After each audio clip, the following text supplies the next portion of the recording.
say something and then they want a response and then they respond to you or whatever. It's 15 minutes total. Well, 30 minutes, 30 or 45. Yeah, okay. Me too. Thank you for your comments. Good evening, and welcome everybody to this open forum. I now call the January 30th, 2024 open forum meeting in session. Can we have a roll call, please? Yes. Mayor Peck? Present. Councilmember Christ? Present. Mayor Pro Tem Hidalgo Faring? Here.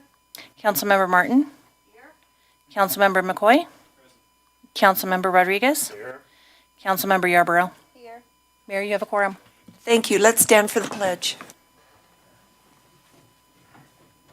I pledge allegiance to the flag of the United States of America and to the republic for which it stands, one nation under God, indivisible, with liberty and justice for all.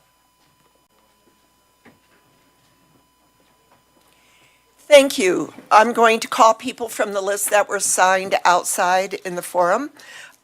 You will have 5 minutes to speak, and the back and forth with council can be for 10 minutes, so 15 minutes total per person, or less. You don't need to go to 15 minutes. And I'm going to call the first 4 people so you can come and sit up here.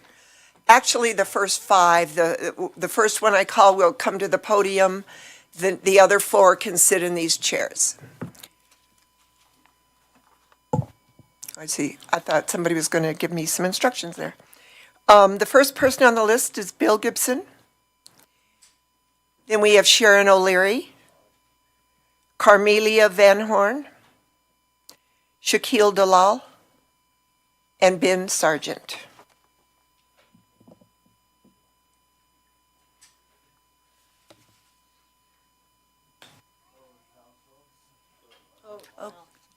The mic needs to go on, and 5 minutes. Okay.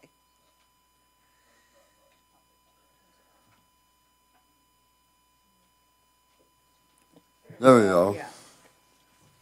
And you are Bill. I am Bill Gibson from 1067 South Hobart. Okay. I am here to speak. I hope you can understand me. I've got some new teeth. I'm here to speak for a repeal of the sales tax on basic EBT eligible food items. Last time we took on this topic, we never did get an answer of how much money of the Longmont budget is coming from the food tax on EBT eligible food items. So I would like, as my one request to council, to get a clear answer of what the revenue is, what kind of money we're talking about that this repeal would affect. That's all I had to say tonight. Okay, and if you'll just give me a second, I pulled that up earlier this evening.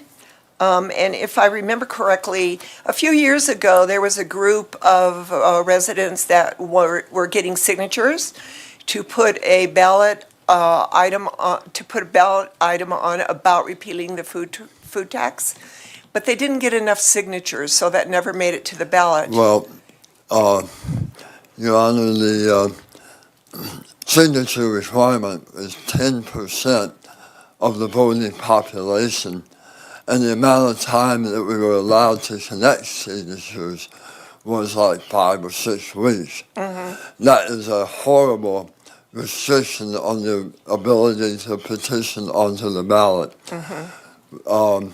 So I would also like to change the ballot access rules for getting a referendum onto the ballot to be more like some of the surrounding communities instead of this restriction that we have in Longmont. I am going to check really fast with the clerk. I do think, is that a state or a city? That's a city. Because It's the Denver city. can do it for months. Okay, I am looking it up right now. So this article that was about our food tax was written in 2018. And the amount of money that we received, according to the article in the paper, was $9.41 million. However, 9.41, yeah. And the food tax is 3.53%. If you are on food stamps, then you get the exemption. Or if you were on, let me look really fast. I'm sorry, I had this pulled up and then I closed my computer.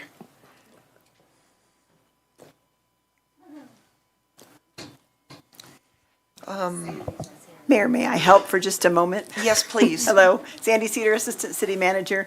Thanks for bringing this up. Yeah. We do have a grocery tax Yes. rebate for pretty much anyone who is low income. So if you're on food stamps, you take SNAP, you have LEAP, anything that income qualifies, you will refund your sales tax. And how many people have participated in that refund this year? Gosh, Becky, I would expect it's a small number. about 800 people so far this year, Well, but we're always getting the word out, so thanks for helping us to get the words out. Yes, 2023, definitely. yes. And Rebate.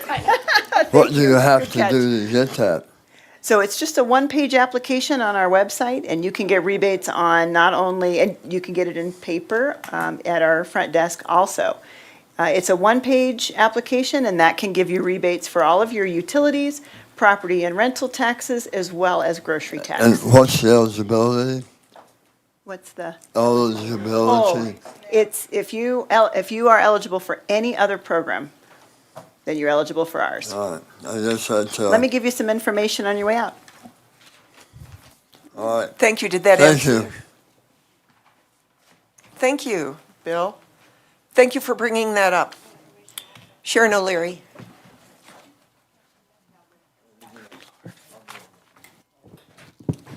Is it on? Okay.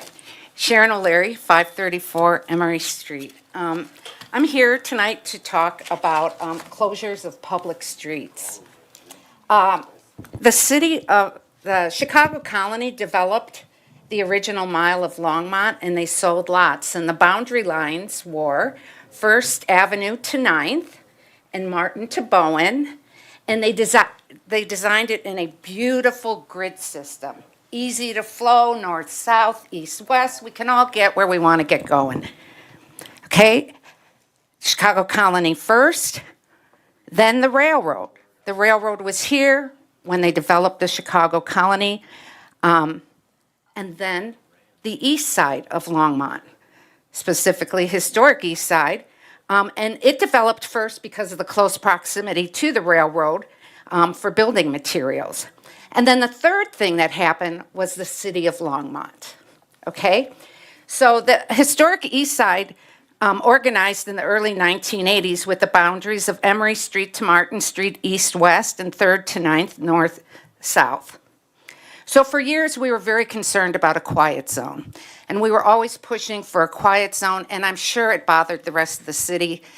But it bothered us a bit more because it ran right in front of Columbine Elementary School.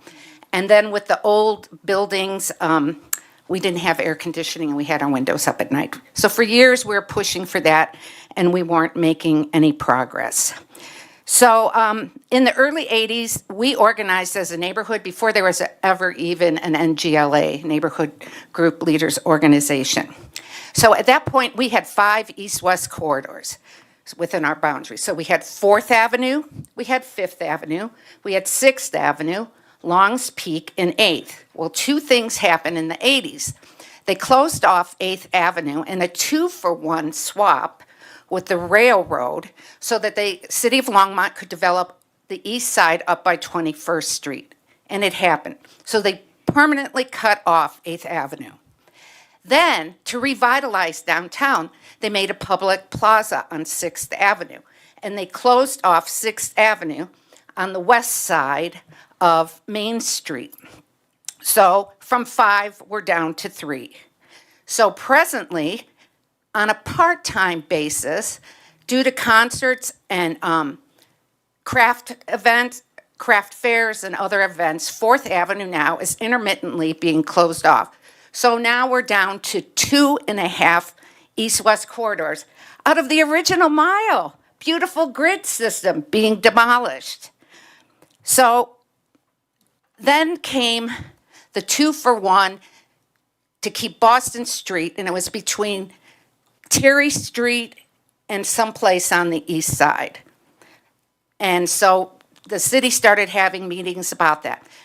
But all of a sudden, this 2-for-1 was put in a big pot, and it was seasoned with having a quiet zone, and they melded them together, and then they started holding public meetings. So there's a group of pictures. I sent our boundary lines, okay? So there was a snowstorm in March. This is May 2019. And in March, there was a storm, so they had to reschedule at Columbine Elementary. I have pictures. 15 elders showed up. It was the 20th, due to the fact that the 23rd was the last day of school. So there were sports banquets, honor banquets, choir presentations. So not well represented. But one of the cool things that came out of that was one of the big posters was crossing options. And they had one that it said at 5th Avenue, they could close it or do a 4-quadrant gate. And they also looked at 6th Avenue, and they also looked at 4th Avenue. So here we are, we're in the present day, and the city of Longmont is going to close 5th Avenue. That leaves the people who live on the east side of town and the west side, but more impacting to the east side of town, one open east-west corridor. Now, I don't know if you've noticed, but I haven't, and I know it's only going to get worse. 3rd and 9th, the traffic has picked up so much that it's next to impossible to take a left. So all I started thinking about were all our new drivers going to high school and feeling that pressure to make a left-hand turn, or all those families trying to get their kids to the multiple events. I'm asking that communities are some of their choices. You have the opportunity to make a choice not to close 5th Avenue, but to put a 4-quadrant. I also feel like there have been systemic inequalities happening all the time on the east side, and schools. Yeah. On the west side, it's not the same. So, Was that 5 minutes? yes, it already? was. Bummer. Well, let's say 5.5. So, Sharon, what is your ask again that you want at 5th Avenue? To stay open. So I sent a letter to the PUC. Okay. And the PUC the judge vacated, the signs were put up, closure if you have concerns, write a letter, and I wrote a letter. And the judge threw it out, he vacated it, and he said, people need to go back and talk about this. And the point being, so I asked PUC, I said, what is this 2-for-1? And they said, it's an ask. It's not you have to. It's an ask. But the city's treating it, I know it will cost more money to do a 4-quadrant close, where they come all the way down and they cross over. It will cost more, but to take away another public street is so wrong. When we have documented on Main Street, in bronze, the original mile. It was always there. But for some reason on the east side, it seems like it's okay to close streets on the east of Main so that on the west side of Main can have what they need. Terry Street could be closed, sure it could be, but it's on the west side. Okay. Is there anybody on council that would like to speak to this with Sharon? Are any of you aware of it? I have to be honest. I wasn't. This is so wrong. Yep. So why don't, first of all, council needs to get more information or the information from transportation and whoever's working on. They're carrying through. I mean, the city has been trying to carry through, and it appalls me that you don't know. I talked to the railroad. The railroad says we are only doing what the city of Longmont is paying us to do. Okay, Sharon, your contact information is here. Yes, it is. I will contact you. I will educate myself on this and contact you. And anyone else that wants to go for it. Systemic equality lives on in Longmont if you close another street. Thank Thank you. you. No, thank you.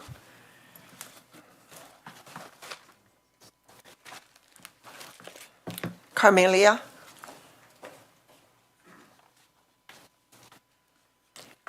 And I didn't mention that we do need your address. Okay, Thank you. sure.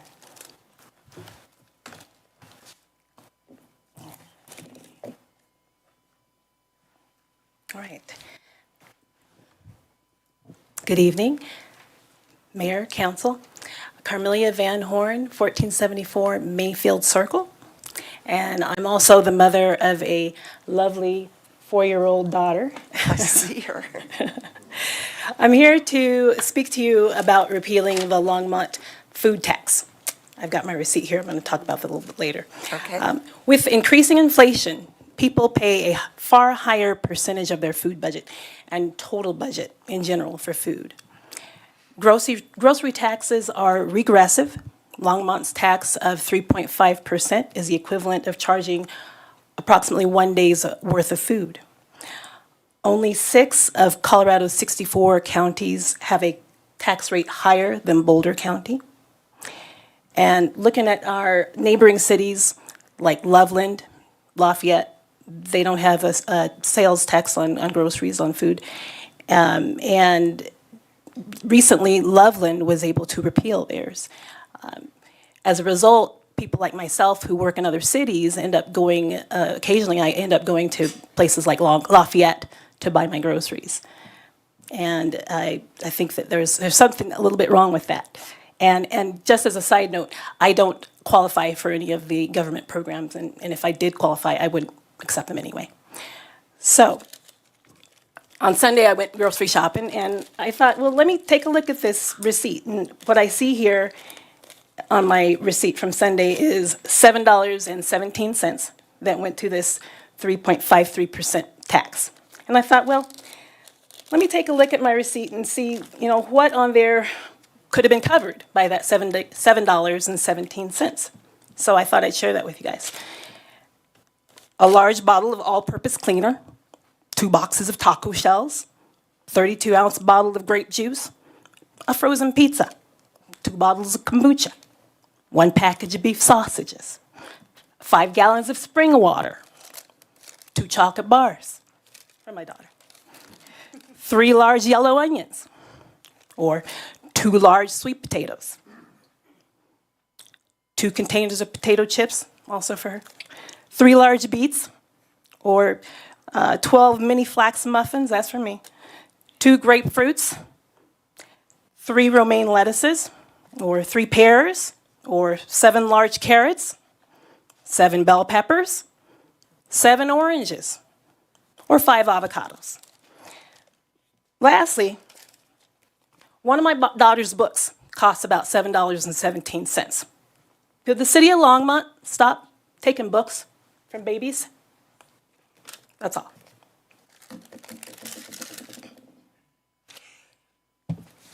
Councilor Martin. Although I agree with you in principle that the food tax is a little unusual. I would like your opinion as to what services the city of Longmont should reduce or stop providing. A direct tax would be great. For those services that you want folks to pay for a direct tax. Or if you're through utilities, I pay for utilities, sewer, those types of things. I pay for those directly. So that doesn't answer my question, though. What would you prefer to pay for on a fee basis? Right, What a city direct service? tax, whatever I'm paying for, I'd like to be taxed directly for that service. Such as, I'm sorry, but a Give me direct an tax example. tells me nothing. You know, the utilities are Tabor Enterprises, Right. and we can't tax you for that. They have to be done on I a pay for those for-fee- directly. I pay for-fee utility bill. basis. Yeah. Yes. So what, there are two ways to because the So budget this tax is- goes into a general fund, is that right? the sales taxes go to the general fund. Yeah, so what exactly are you? Well, can you most clarify of what you're the, asking? most of the general fund goes to city employee salaries. Would you think we should cut those? Yes, Good to know. So you would be willing to accept a lesser level of service from Yes, city ma'am. employees? yes, ma'am. All right, good to hear, good to know. Thank you for bringing this up, and I do think it is worth council discussing. Thank you. You're welcome. Shaquille Dalal.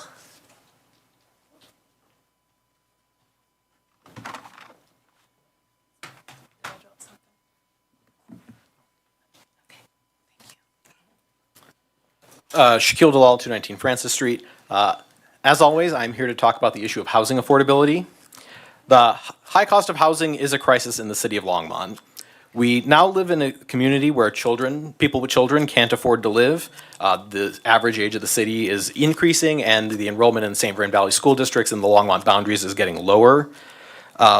And where families that have lived here for decades are watching their kids leave because young people can't afford to put a roof over their heads in the city of Longmont, and where senior citizens can't downsize to a smaller home after maybe their kids grow up and leave because there's nowhere for them to downsize to. There are no affordable or attainable starter homes in the city of Longmont.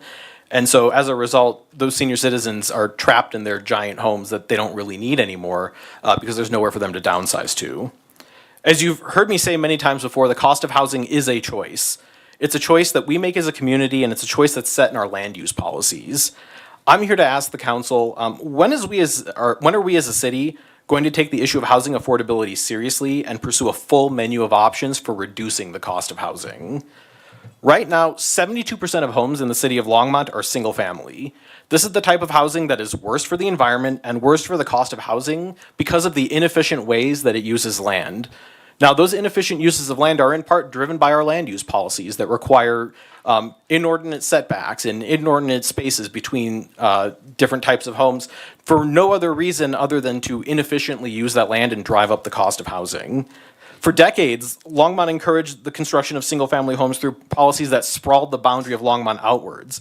And this created artificially cheap housing at the cost of our environment and creating a community that is dependent on cars and where pedestrians die crossing streets because those streets are designed to prioritize speed over the safety of the people who live in this city. I'm not talking about banning single-family homes.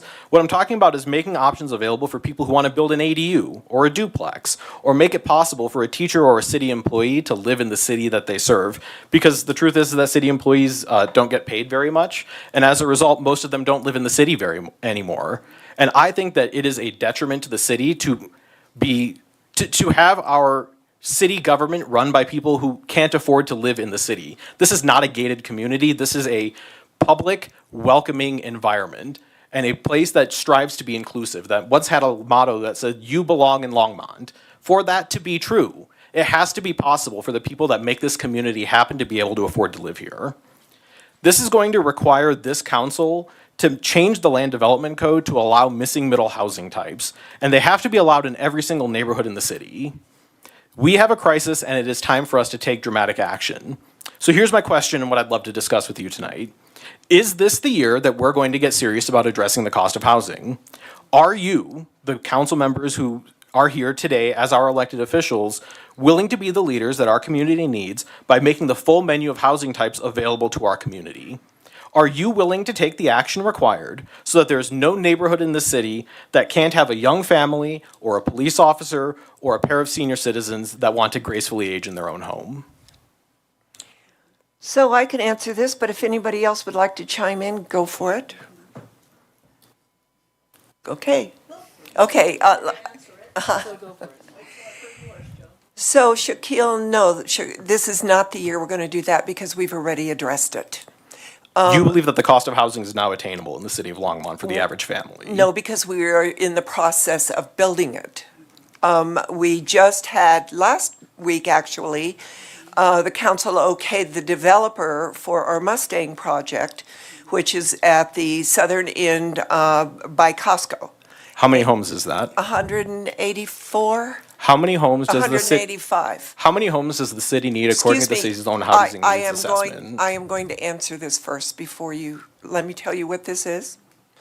It is a combination of attainable housing, for sale, attainable, and for rent, as well as for sale, deed restricted, affordable, for sale and for rent. We are going to break ground on that this year, and it has taken a couple of years to get the funding together for that. We also have attainable housing in, shoot, I forgot what is the next project that we have? Are you possibly sorry. referring to the Somerset development, which will be 12% affordable?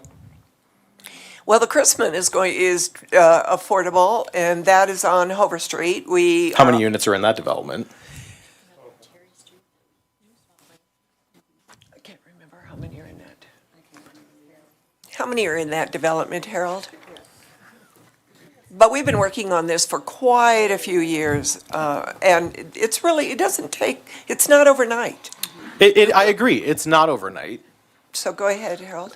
So we have about 600 units in the pipeline over the next 3 years. Part of that is a Chrisman project, Yeah. which is affordable. It's approximately 85 units. We also have the 50 Zinnia, which is the 55 permanent supportive housing Right. units. We just received tax credit approval for a cent. Yes, that's what. And that's going to be another 80, I believe, around 80 units, plus or minus a few. That's going to be for families, and so that's going to be 1, 2, 3, and 4 bedroom units for rent. With childcare. And that's going to have early childhood education associated with that. Let me see. And, Zinnia. Harold, if you don't mind me asking, do you believe that the city of Longmont is ever going to own 14,000 units of housing in the next 5 years or 10 years? So I think part of that. Because that's what the city's housing needs assessment says it needs. But in my opinion, I don't believe that it is practical for the city of Longmont to build that many units.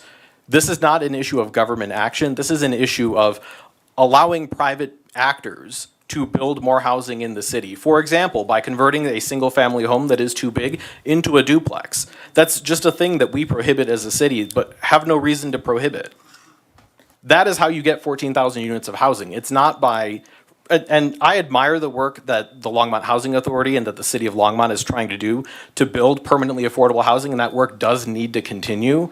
But to build attainable housing, market rate housing that does not require a government subsidy, that requires there to be more housing that is privately available, and that housing has to exist throughout the city, because the city government doesn't have enough money, right?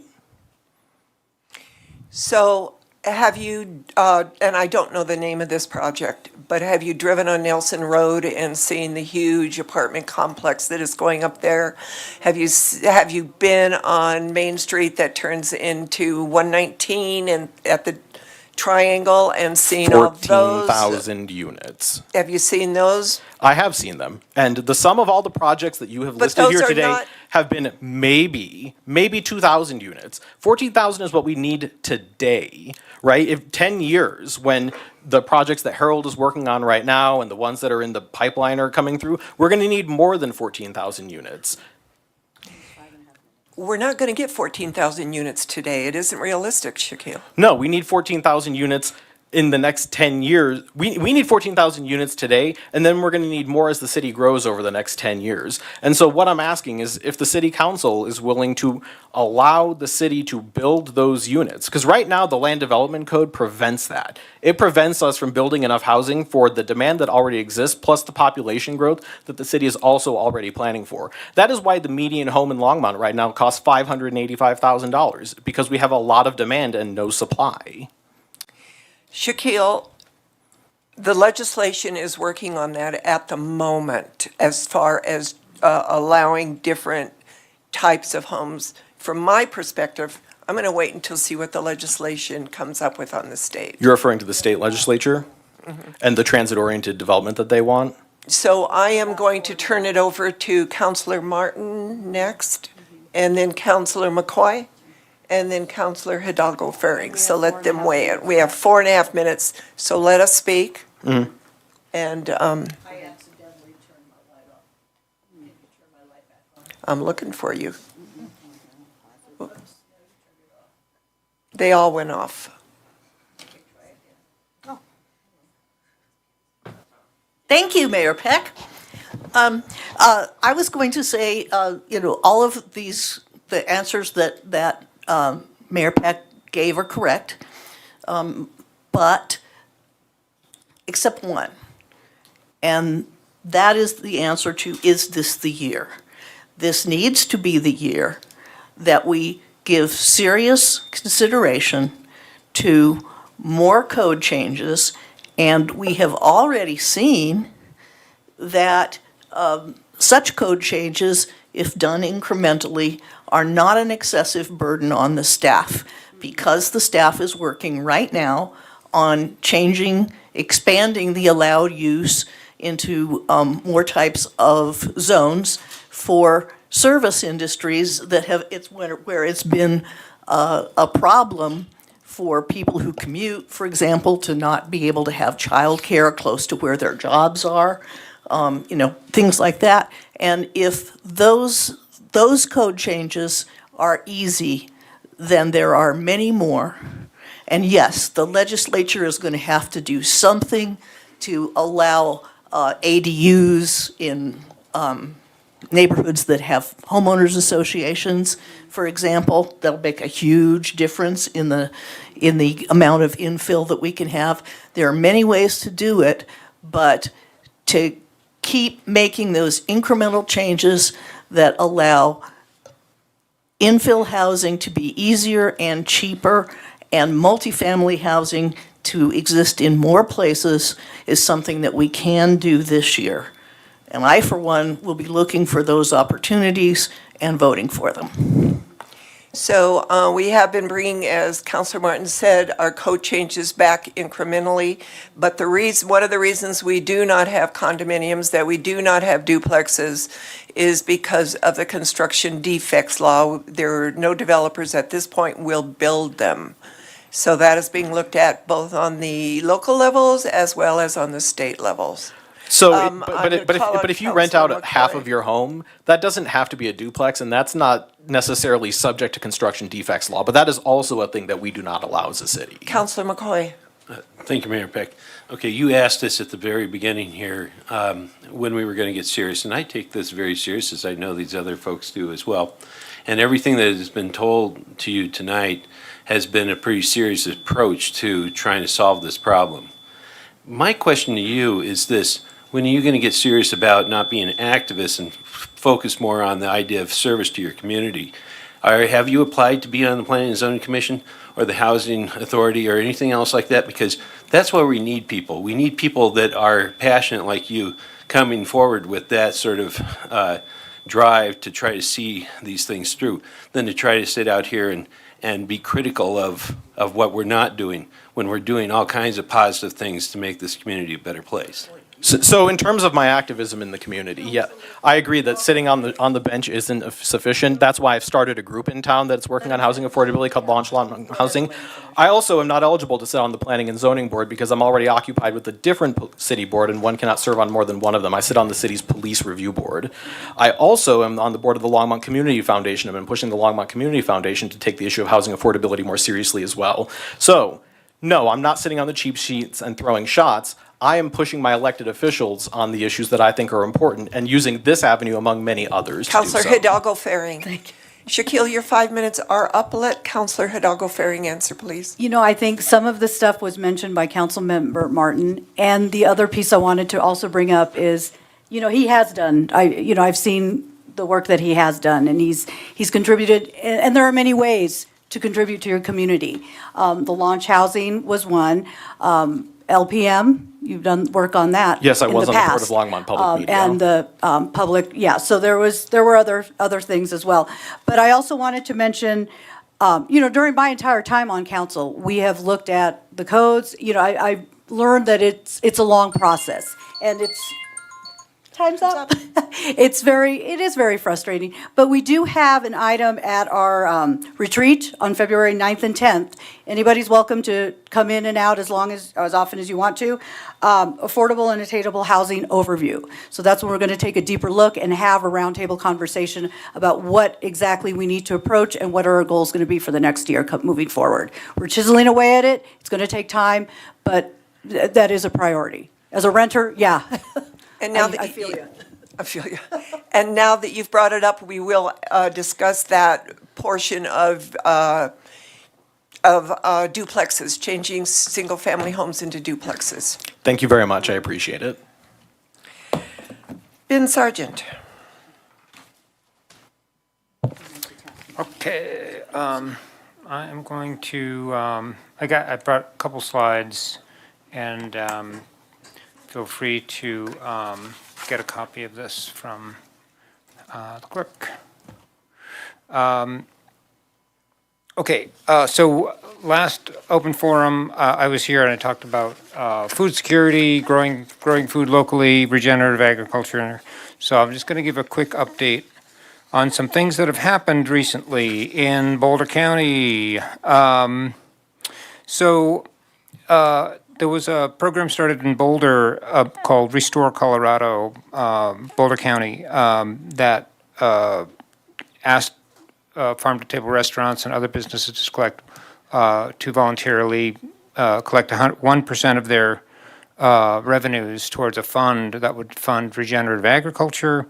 That program has now gone statewide, and their funding was $200,000 this year to fund projects that fight climate crisis by improving soil health and sequestering carbon on local farms and ranches.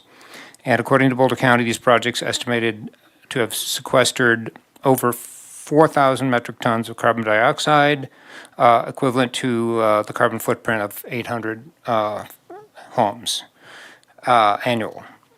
So, in other words, Boulder County is taking regenerative agriculture seriously.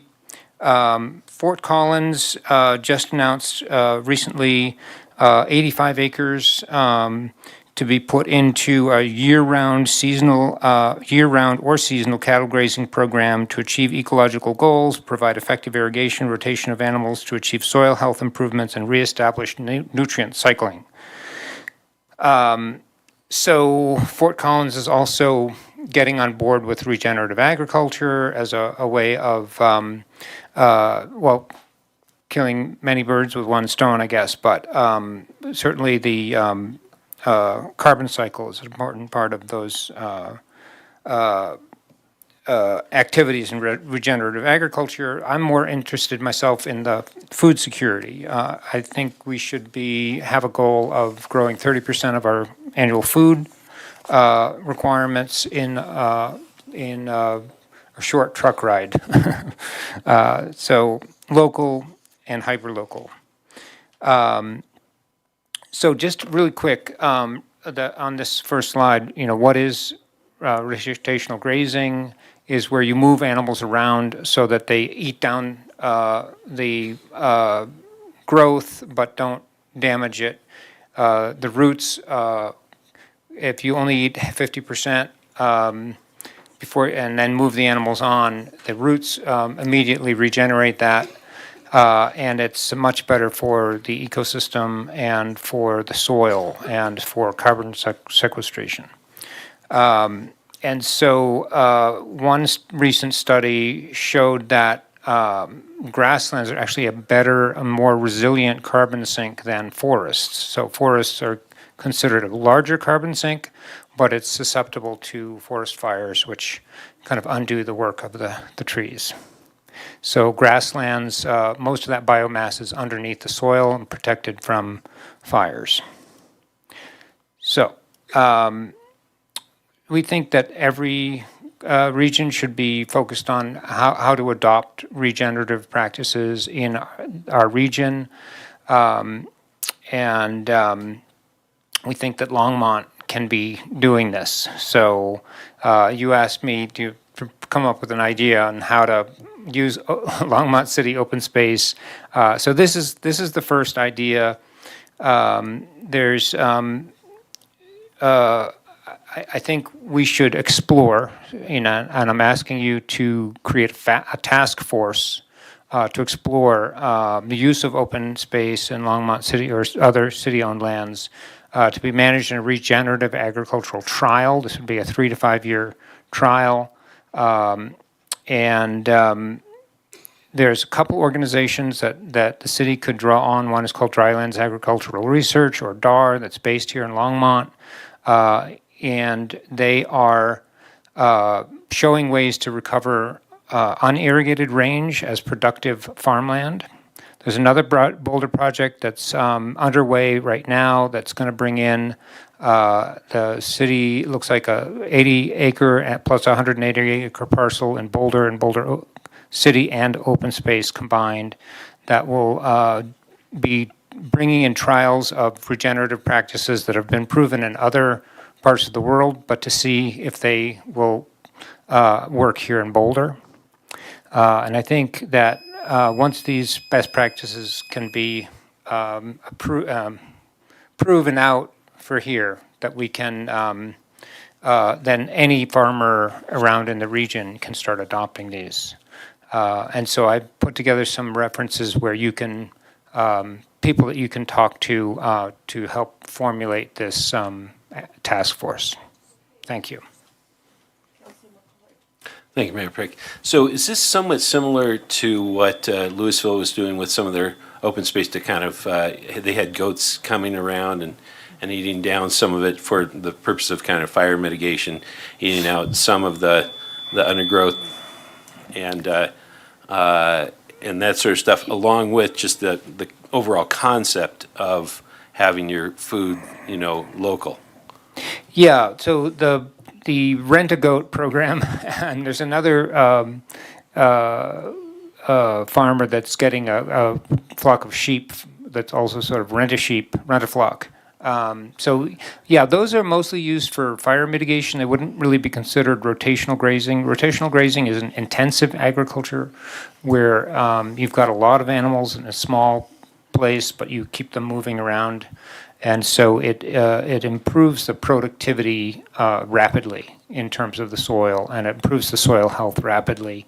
Whereas the fire mitigation use is more like, an annual, once a year kind of visit from the goats. Okay, thank you. Councilor Martin. Thank you, Mayor Peck. I don't have a lot to say. I just have a suggestion for you. Okay. Which is David Bell in the Parks organization. You probably know that the city of Longmont manages its agricultural preserves of open space very actively, and make sure that they're under cultivation and all of that, and also that the Parks organization is experimenting with what native cultivars grow well and so on. So it is sort of just one small step for the city to engage itself in exactly the kind of agriculture you're talking about, and we're talking about 800 acres potentially. Right.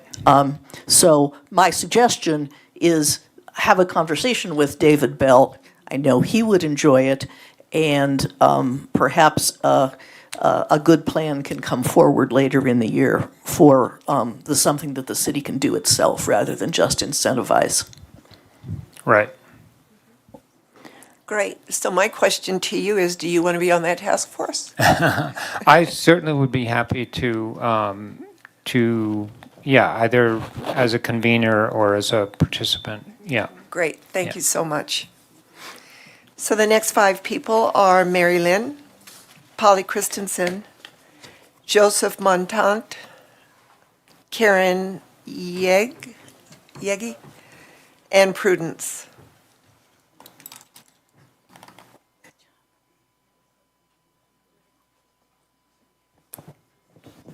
Hello, my name is Mary Lynn, and I also live at 744 Atwood, which my husband, the previous speaker, neglected to mention.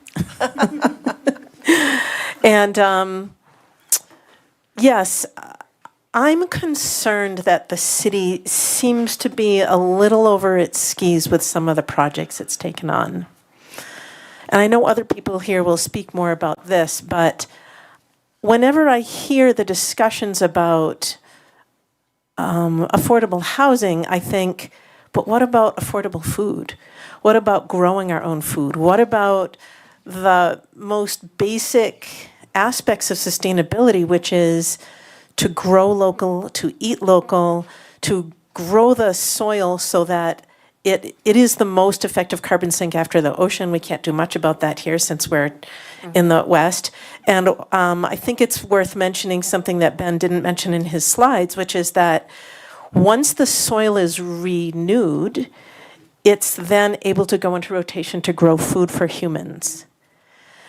Every time I hear about how we need 20,000 units, I ask, who said so? Why has Longmont decided it needs to grow at the rate it's growing?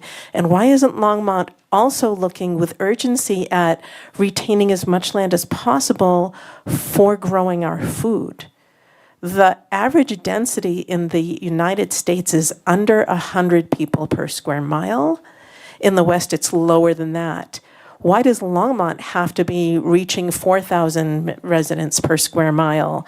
Why are we growing on some of the best farmland in the West? Why are we growing houses there rather than food? Which brings me to the one point that I really want to make today, which is that we have to have a task force that's not just looking at agriculture, but at food security and food sovereignty. I did a lot of research in the last several weeks, and I must say, we do have a regressive food tax. Niwot doesn't have one, Lafayette doesn't have it, Meade doesn't have it, Firestone, and Loveland, by a 70% majority, repealed their food tax. I know the people here, if you just asked them, they would say, yeah, we don't want to pay that food tax. I think that it's something that needs to go. And we need to be looking at balancing the quote unquote need for growth in housing with the need for growth in food. So my last question is, to follow up on what Bill Gibson was talking about, I think it's almost a hostile act when you know in your bones that people here would vote to repeal the food tax. Why shove this down to a process for a ballot referendum when it appears that, and this I did not research, it appears that there's really quite a high onus of signatures. And I'd like to know how Longmont compares to other cities, and how many ballot initiatives have successfully ended on the ballot. Because I think if the people here and the dozens of people I know who are ready to work on this went out and gathered signatures, we could gather the number of signatures that Loveland did. They were at the farmer's market every single day. We know because we were there at the farmer's market as well. But why put us through that? And what actually is the process? How difficult is it? So, I'm done. Councillor Martin. Yes, thank you. I would just like to point out that the results of the housing needs assessment were not a growth target at all. They did not relate to expanding the Longmont economy. Rather, they related to increased housing needs for organic growth, that is, children growing up and needing their own place, for accommodating people who are inadequately housed, like their families, are growing and they need to move into a bigger house, and frontline workers who work here but have to commute, which is dirty and ugly and is essentially a tax on individuals because you're taking their time and their money in addition to requiring them to pollute. in order to get to their job, and that none of those things would be true if they were able to afford to live in Longmont. So Longmont's housing needs assessment addresses those demographics. It is not a growth target, and so I just want to point that out and make sure that we don't characterize it that way. Okay, but how about my question about what are we doing about growing local food sustainability as a climate, if you will, as an environmental goal, and as simply the baseline goal for sustaining human populations? I think what we told your husband is because I know David Bell is definitely in favor of that, of soil sequestration and having a program. But I think that a good thing for you to do also is go to the Sustainability Advisory Board. I sit on that board. Fantastic. There's been very little interest in this. Every meeting is about electrification. Oh. With a little bit of which I don't understand the logic of that either, frankly. I mean, Excel and PRPA are building gas plants, but there's a goal of eliminating. I think the city is way in front of its skis on a number of issues. Okay, Mary. I didn't bring that one up today, No. but. And I'm only cutting you off because you've had your 5 minutes, and I agree with you on the soil sequestration and regenerative soil. So let's talk about it more and see what we can do. Because I agree. I did have one more question about the ballot initiative process. How do we compare it to other cities, and how many ballot initiatives have made it onto the ballot in the last few years? That's a great question, and there's some research that needs to be done for that. So can we get back to you? Yes, thank you. Okay. Before you leave, can you leave your email address? And I think that Councilor Hidalgo Faring would like to address your question as well.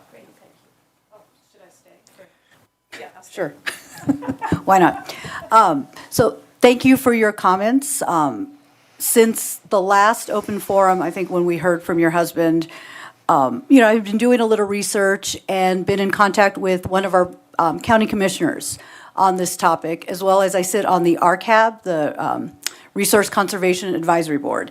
And that is one of the areas of study. So we have several subcommittees, and that is one that I sit on, is around the soil. So it's composting, but soil regeneration.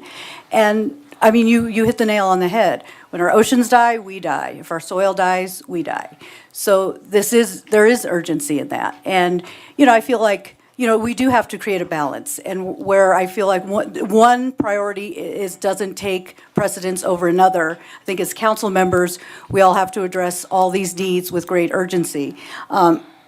We have in front of us our goals and our council priorities.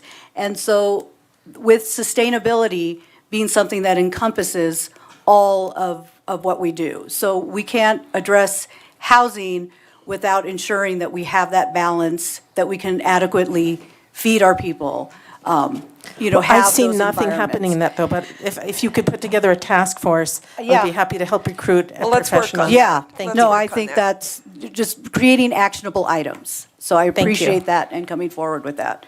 So thanks. Thank you. Okay, one more. Councilor Martin. I'm not opposed to the idea of a task force for sustainable agriculture, but I would like to put a restriction on it. The United States has a Department of Agriculture. Locavorism is, incentivizing it is way outside the jurisdiction of a Colorado home rule city, and we should not spend a lot of time on that as opposed to things that are attainable by the city, like carbon sequestration through our agricultural management. Okay, thank you. The next person is Polly Christensen.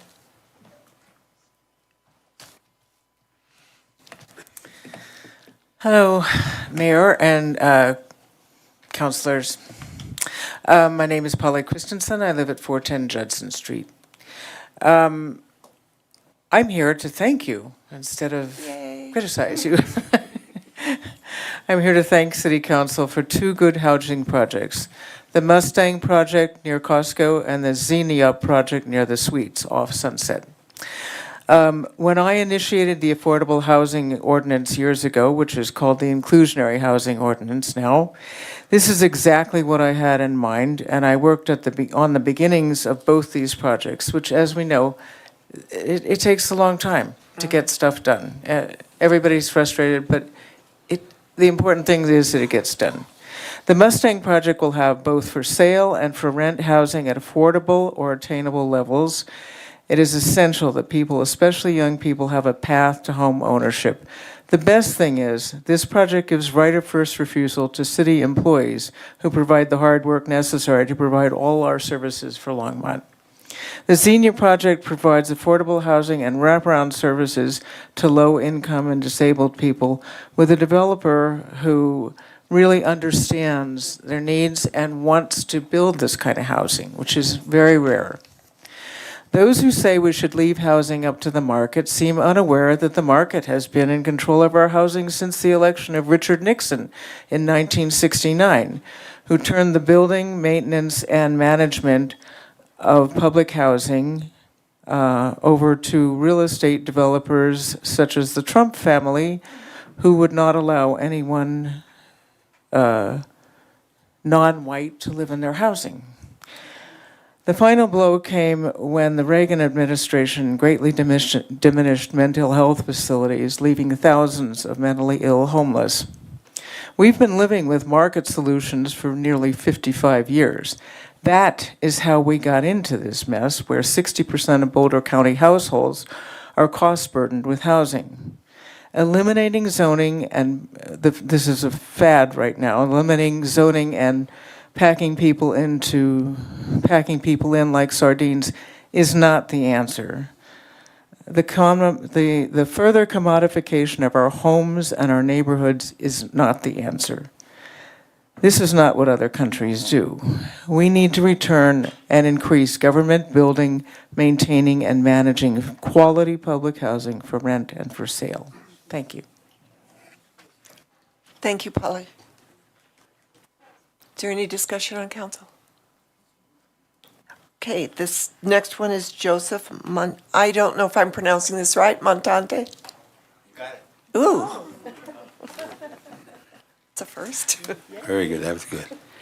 If you're French, you can say Montani. I'm half French, so okay. Either way. But my name is Joseph Montani, and I live at 2973 Breakwater Drive in Longmont. And I was asked to come and speak tonight, and I'd like to, lend my support to speak for the repeal of the grocery tax. I do believe that the cost of living is becoming unbearable for many people, and every little piece that's taken out of their pocketbooks ends up causing them to struggle more and more for necessities. Importantly, food and rent and all the other aspects, energy, are just whittling away at our freedoms that way in that regard. So I'm just curious, also, I'm not really well learned in this. I just kind of recently become aware of it, but I'm just curious why so many other surrounding cities, localities seem to be able to repeal the food tax. And we seem to think, we're going to have to cut back on so many different, parts of the city, the city employees and other needed, necessary expenses. It seems to me like we could trim the fat a little to cut this down. And I mean, there's just so many people that are struggling with this. Is just, to me, something that I'm really curious why it is that so many other surrounding localities are able to do this and we're not, or we're not willing to do this. I think it's more of a choice. In fact, I'd like to propose that we can do this right now. And I don't think we should put it on a ballot. I don't think we should try to put it up for a vote. I think it should be something that we should just, for the sake of humanity, if you will, and living, quality of life. I think people are being taxed to death in a way. So I think that's something I'd like to stand up for and speak about, just because I think that we all have tax increases, and it's causing us to have to make hard choices about feeding our children and, very necessary living expenses. So I think if we could just repeal this, and I think we can do it without a ballot initiative, I think you, as council members, have the authority. Am I correct in that or not? You are correct. So I think we should just do it. I mean, let's just take a stand for the sake of families that are struggling. So many are. I mean, I'm probably the last one that she would talk about this. I live right on Lake McIntosh. By the way, Lake McIntosh is an area where you could cut expenses.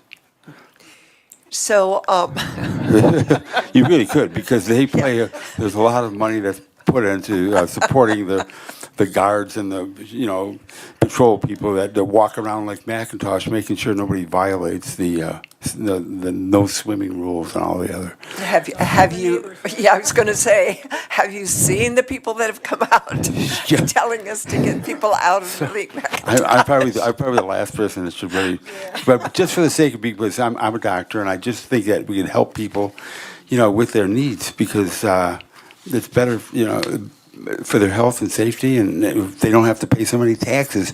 But I would like to hear from you. Okay. Yes. This is something our council should talk about. I'm going to call on Councilor Rodriguez. Whoops. We'll try him again. Thank you, Mayor Peck. First of all, I want to ask a quick question. I don't know how many members of council remember, we did have a meeting before a council session with our CFO, Jim Golden, on this subject the last time it came up as far as a ballot initiative that was going around in the public. Was that meeting done in executive session? I don't think it was. Okay, so from my recollection of that meeting, we have certain bond assurances that are correlated to this particular tax. Part of our job here as a fiduciary responsibility to the city is to assure that we have a good bond rating.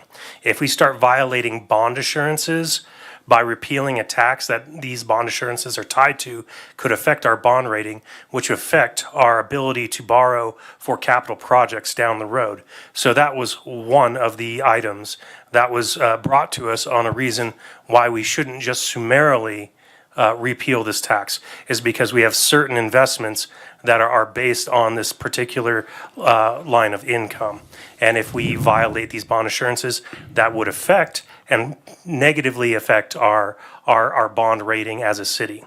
And so that was an explanation given to us by our CFO, our chief financial officer for the city. And so that's one reason that the city council did not move on it on our own behalf at that time.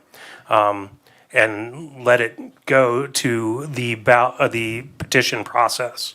And so that's just one explanation that I don't think has been brought up tonight for folks in the audience, that I don't think they were necessarily privy to in that conversation if they weren't in that particular meeting. But it is something that the council can bring back and discuss again. But tonight, we're not going to make a motion on it. So Yeah. what would it take for us to put this issue to a vote, or to a Discussion? Yeah. It would take us putting on an agenda, and tomorrow morning, I will ask our city manager if we can do that.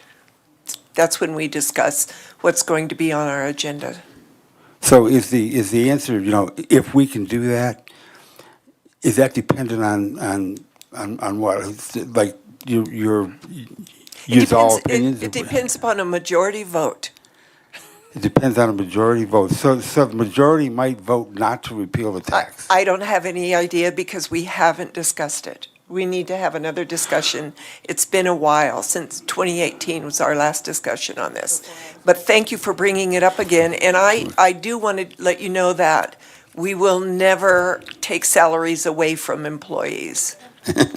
Well, thank you for giving me the opportunity to speak on. I think Councilor Martin would like to weigh in on this. Oh, okay. Thank you. There are, I think, some facts that the people in the audience here need to know about uses of the general fund.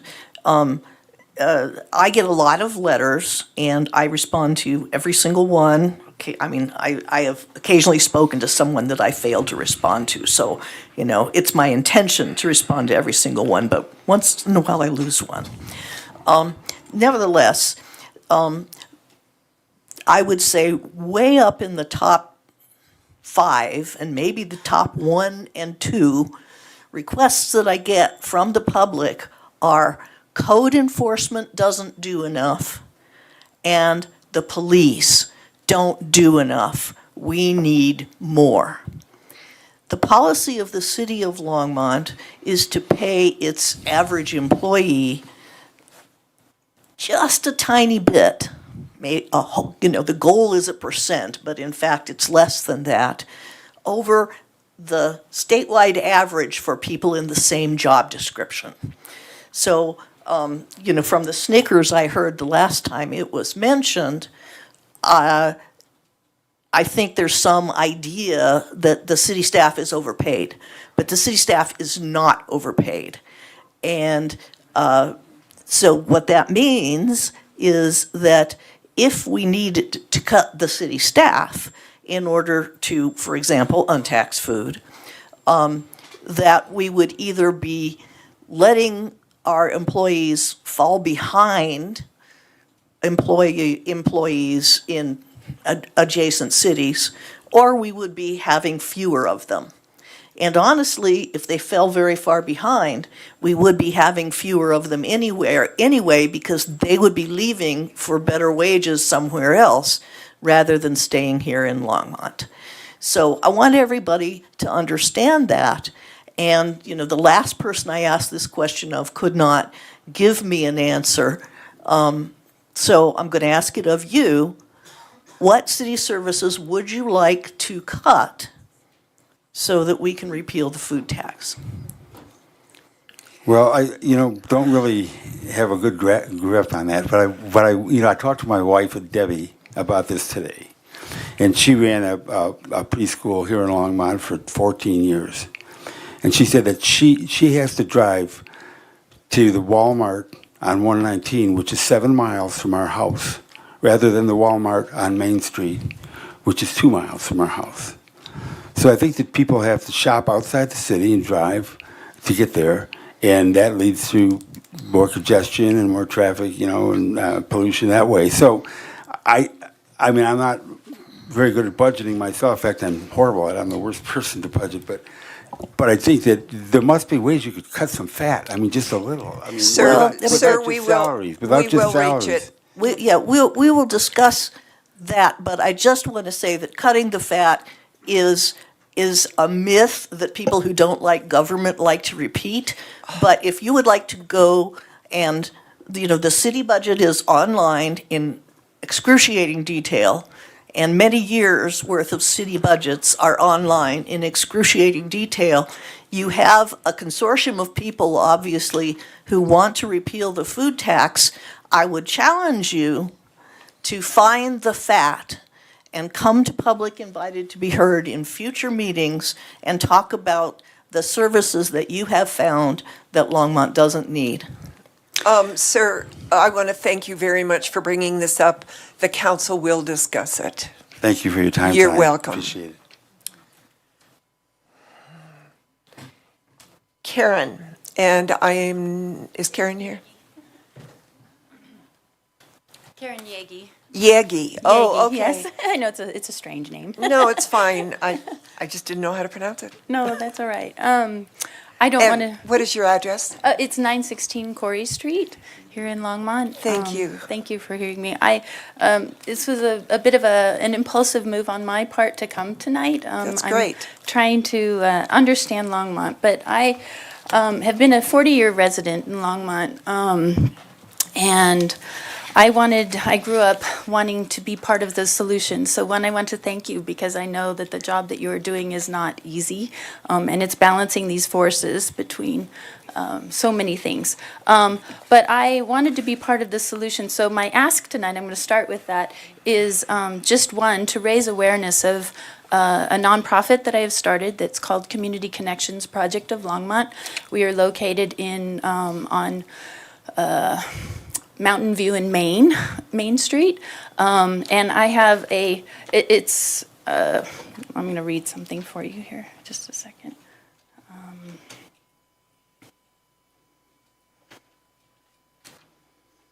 So CCP Longmont offers educational and social programs focused on skill building and leadership in the community. We are building alliances with other organizations and developing programs that encourage participants to get involved in the community in both large, as in civic engagement, and small ways, completing a puzzle or playing a board game. Our current focus is on building out our schedule of class offerings at our community center and developing our gardening and farming program. We see ourselves as a support to schools and local businesses, and we want our resources to lend a hand to those who might not otherwise have opportunity or purpose. So I just would like for you to, again, to be aware of what we're doing. I have a huge support network, people cheering me on, but right now I am a staff of one. So, but we have 10 acres that's north of town that we're developing into a working farm.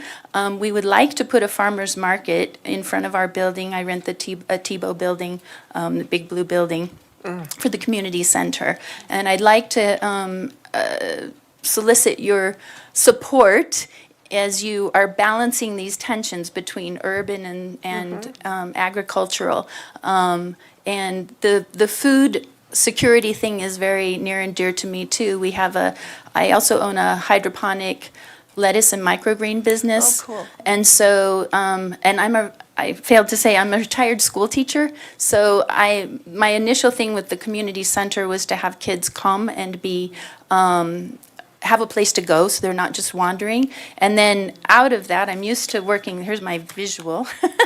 I'm used to working in schools, where you have a 600 people population. And so these are the focus areas. When people get tired of playing board games and ping pong, then can they engage in these larger questions of what does it mean to, what is permaculture?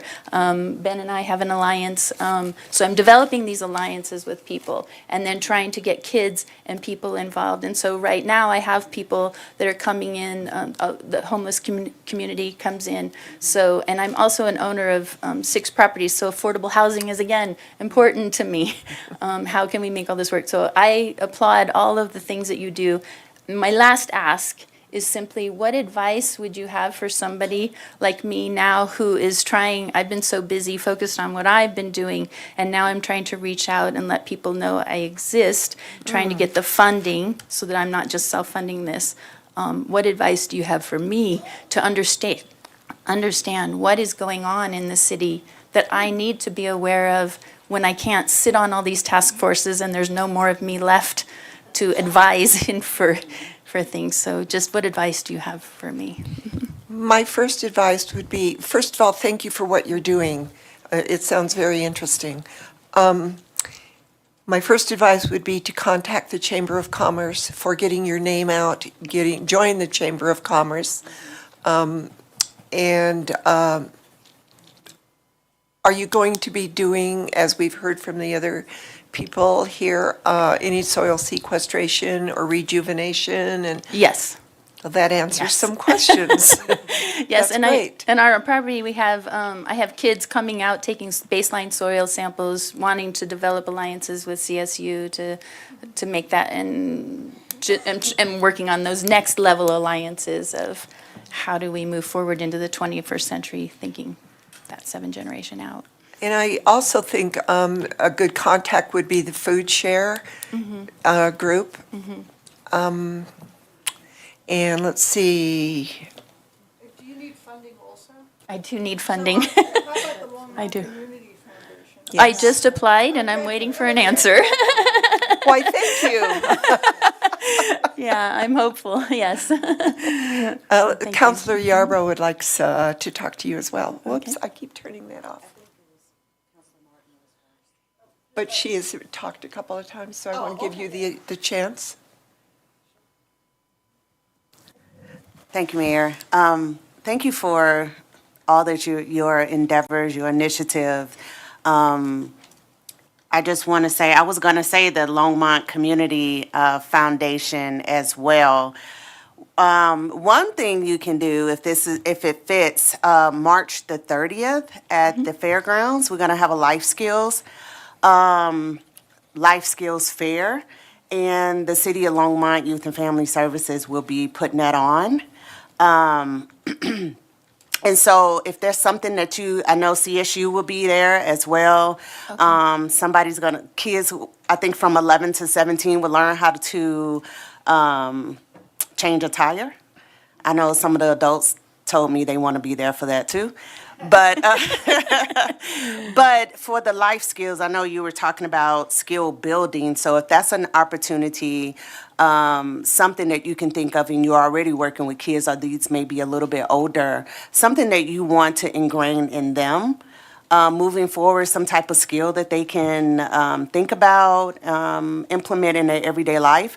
That would be a great opportunity. So I would talk to Hilda at the Children, Youth, and Family Services and talk to them about how you can participate, and you can tell them that you came here for the open forum and I suggested that you contacted them. Okay. Anything that we can do to provide more information and education to our youth is very important for our community. So thanks again for all that you all are doing out here, and we appreciate it. Thank you. One more thing before I call on Councillor Martin is that you might contact Kenna and Mark Guttridge of Olin Farms. They're very well connected with the local farmers, and they also hire interns in the summer to do exactly what you want to do. So perhaps learning what's working for them and what is not would be a good place to start. Councillor Martin. Yes, and I really will keep this short. I just wanted to thank you as well and elevate the two things that we all didn't emphasize, but that I think are really important. You mentioned civic engagement and a better understanding of how that works, and also giving children a way to participate in the community. And I would say that those are two of my very top, right behind housing, those are two of my very top priorities. So thank you for such a brilliant idea, because I think that it's so interesting that it's going to do both of those things. So thank you. Thank you. You're welcome. I appreciate it. Thank you Thank very you. much. So the next five, Kim Edmondson. Dennis. Oh, come on up. Sorry. Prudence. Prudence, that's the hardest first name maybe, but the last name is Carter. Carter, that's what I couldn't C-A-R-T-R. read. I used to say like the president, but people really don't know the presidents nowadays. And your address too, please. 641 Kenmore Court, Thank you. Longmont, 80501. First, I want to thank the mayor and the council for having this open forum. I think it's a great idea. It probably should be done monthly, but, you know, that would be enough. One of the things I want to say was that I learned a lot tonight, especially about housing. But what I'm going to talk about tonight is kind of what the role of the city government is, what you're all taking on, which is a lot, and failure of all the propositions that failed, as well as Prop HH. So when I think of the city government, I think of roads, streets, bridges, next light, managing water, electricity, wastewater, trash. I think of zoning, permitting, residential, commercial, police and fire and safety services, Longmont Safety and Justice, which is limited only to municipal code violations, I understand, code enforcement, human resources, finance for the cities, as well as for internal employees. So when I think of all that, and then I think that the city's going to take on housing, and I learned a lot about housing from one of the speakers, recreational services. I always think one should outsource golf so we could make money. Library services, of course, I want a library district. I would talk about open space, but there's really kind of none left. It's kind of all paved over. I also want to talk a little bit about sustainability. One of the things I've noticed, especially because I've traveled around the state, is many city buildings either have heat pumps. There's an excellent article in the Wall Street Journal today, page A3, which will explain what a heating pump is and how they all work. Solar energy, passive solar, lots of trees being planted. And I kind of don't see that happening in Longmont, that the city buildings have not become sustainable, unless I'm missing it. So please feel free to, correct me. And then about the failure of all the propositions by resounding margins, I wondered strategically, what was the thought process about putting all three on the ballot at once, as well as Proposition HH, which the state was doing? So that, to me, I knew that they were going to fail. So I wasn't sure what the strategic plan was there. Also, I know back in 2023, the governor passed that local governments can give temporary property tax credits or mill levy reductions, and I'm wondering if the council is considering that. I also want to talk a little bit about taxing groceries. I agree with two speakers prior to me who, the young woman who read off her grocery bill, and the physician who spoke. I think that the tax affects the most vulnerable of the population, which are seniors. As you know, the senior population is growing here, as well as the working poor. I know that you can go online and get this form to fill out to get your tax rebate. I can tell you, having worked with people in Medicaid, this is not something that is easy. It's easy for me to do. I can go online. I have the computer. I can fill out a form. But if you're poor, you have 3 kids, and you're in a single-parent home, it's not that easy. So it's great having a form. However, I don't really think it's doable for folks. I know Councilperson Martin has said, what would you cut out? That's really the job of the council. I know that the Boulder County Commissioners recently slashed 18% of Health and Human Services because they looked and saw there were duplication of services. So I don't think it's up to the public to say, what don't we want? I think it's the job of the council to do that. There we go. There you go. That was a lot. I know, but I kept within my 5 minutes. How do you like that? I used the public speaking. Councilor McCoy. Thank you, Mayor Peck. Well, I'm not going to hit on all those. The thing is that we have a budget process every fall to go through and to try to figure out, where we want to go as a community, and we have these open forums not this type of open forum, but we have our, times for public to chime in on those topics and let us know, do people feel like there are spots there to help hone us as a council into, identifying maybe where there might be spots of duplication and that type of thing. I think the community tries really hard, our staff and our council here tries really hard not to have many duplications. Maybe somewhere as large as Boulder County where you might have many entities you're trying to, give services to, you might find later that there's a lot of overlap there, and that would make some sense. But we're pretty compact here, and we can kind of see where we're spending the money. And part of the issue is just we want to make sure that the services that we provide people are the quality that they have an expectation for. Sure. And so we want our roads to not have potholes, and we don't. We want our water to run, and we want our sewer to go away, not come back. Those sort of things like that. These are good things. So those things all have grown in expense over the couple of years, especially after the pandemic. Things are sometimes more difficult to find. I think of a business here in town at Premier Members. They've had their drive-through down for literally 6 months on Airport Road because they can't seem to find the part, get somebody to get the part to fix the pneumatic tube system there. So it's things like that. That's everywhere. And so that's what we're dealing with as well.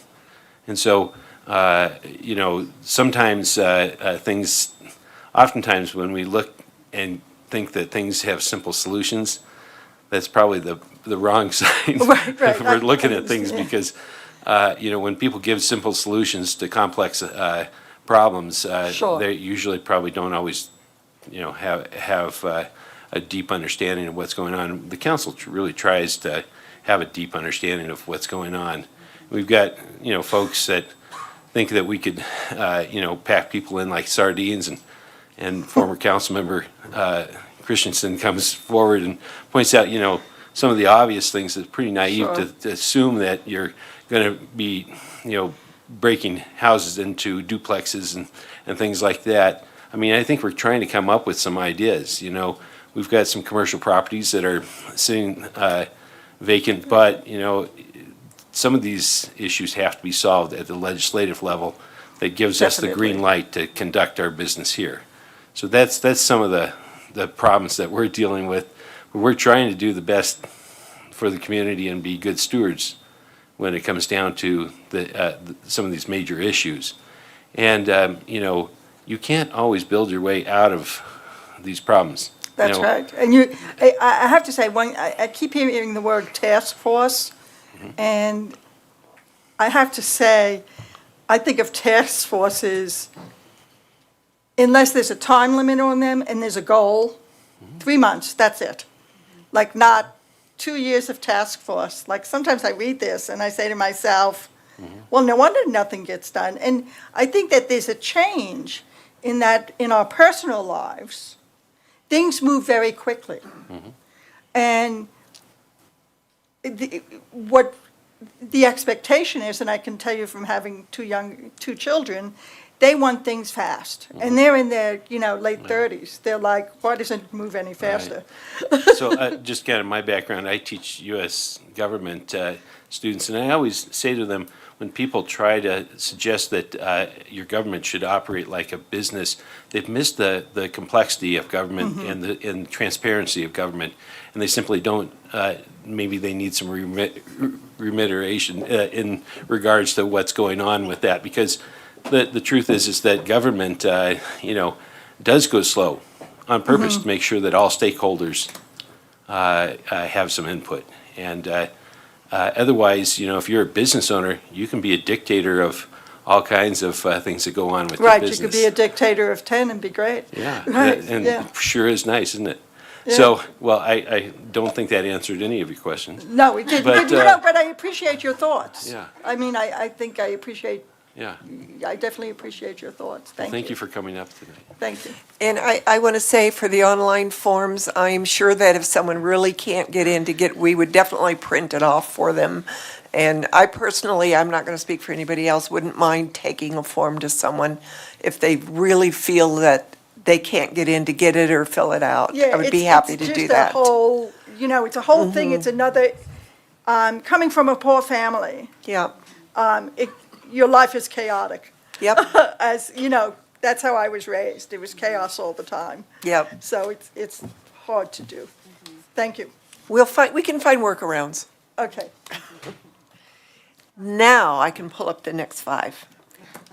Kim Edmondson, Denise Sevenson, Lisa Crawford, Doe Kelly, and Tess Enright.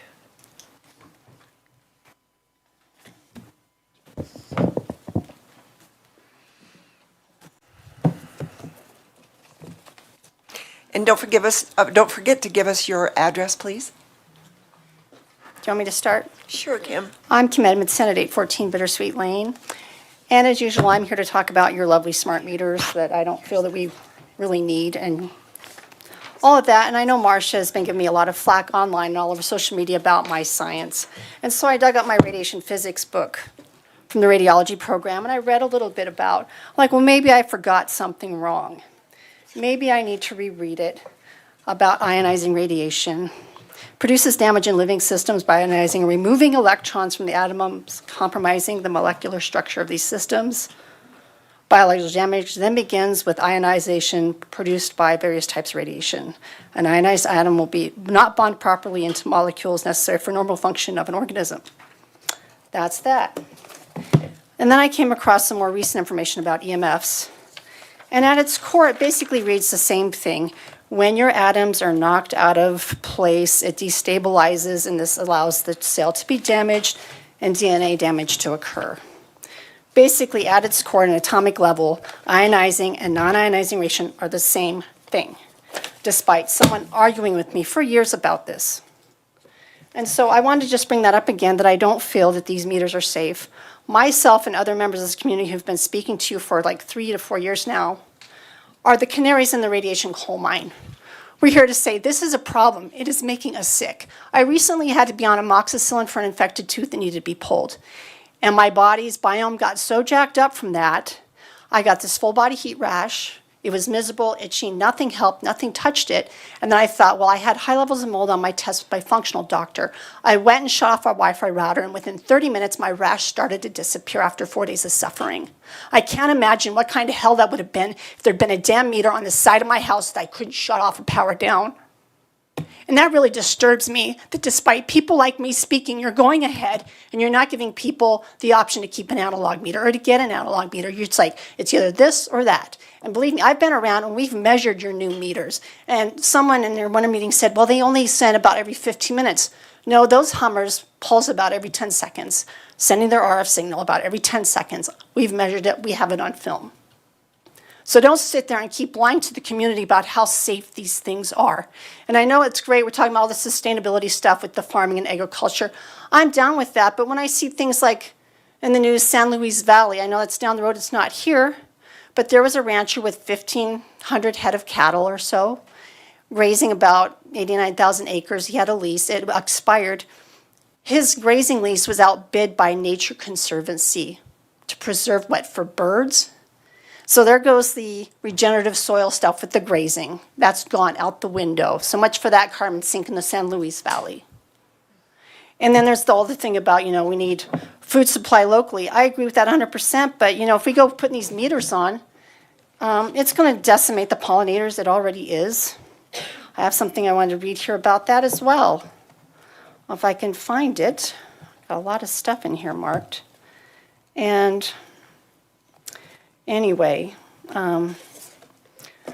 here, the magnetite in the intestinal tract of bees, when aligned with the Earth magnetic grid, allows bees to find their way back to hives. However, this incredible increase of ambient cell phone radiation prevents the magnetite from aligning correctly with Earth's magnetic grid, so the bees get disoriented, never making it back to the hive.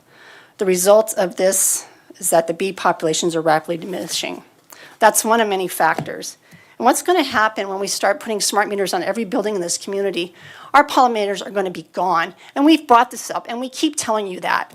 And then there's the whole thing with the food. I know our food bill sucks. My husband's always looking at the credit card bill. Why is it so high? And then he breaks it up in a grid, and like 80% of our bill on our credit card is food, just food. I've scaled back on so many other things I'm not buying, doing without, so I can feed my kids. And I agree. You can go ahead and voice smart meters on us without a vote, without asking anyone, just by your will. Why can't you just by your will remove this? And I know Aaron touched on this. And you're like, well, what are we supposed to cut? Hey, why don't you cut your smart grid? You just had recently posted a position for someone to design your grid for $200,000 a year. Do we really need that guy? Do we really need Lisa Knobloch on the Sustainability Advisory Board? Can't those people figure out a little bit on their own without a college degree sustainability person leading the way and getting a monthly paycheck from the city? I mean, if I were to cut pork, I would cut your sustainability board and all of that and focus on taking care of your citizens here, now, today.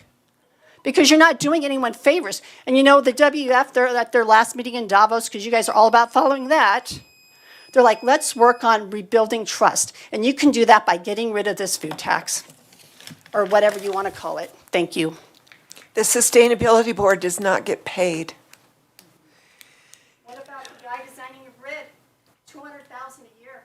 Thank you, Kim. Is there, I see no one in the queue, so we'll go to Denise.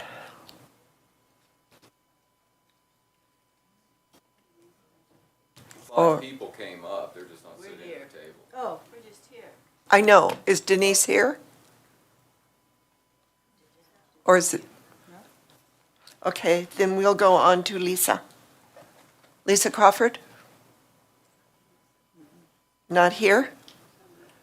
Doe Kelly?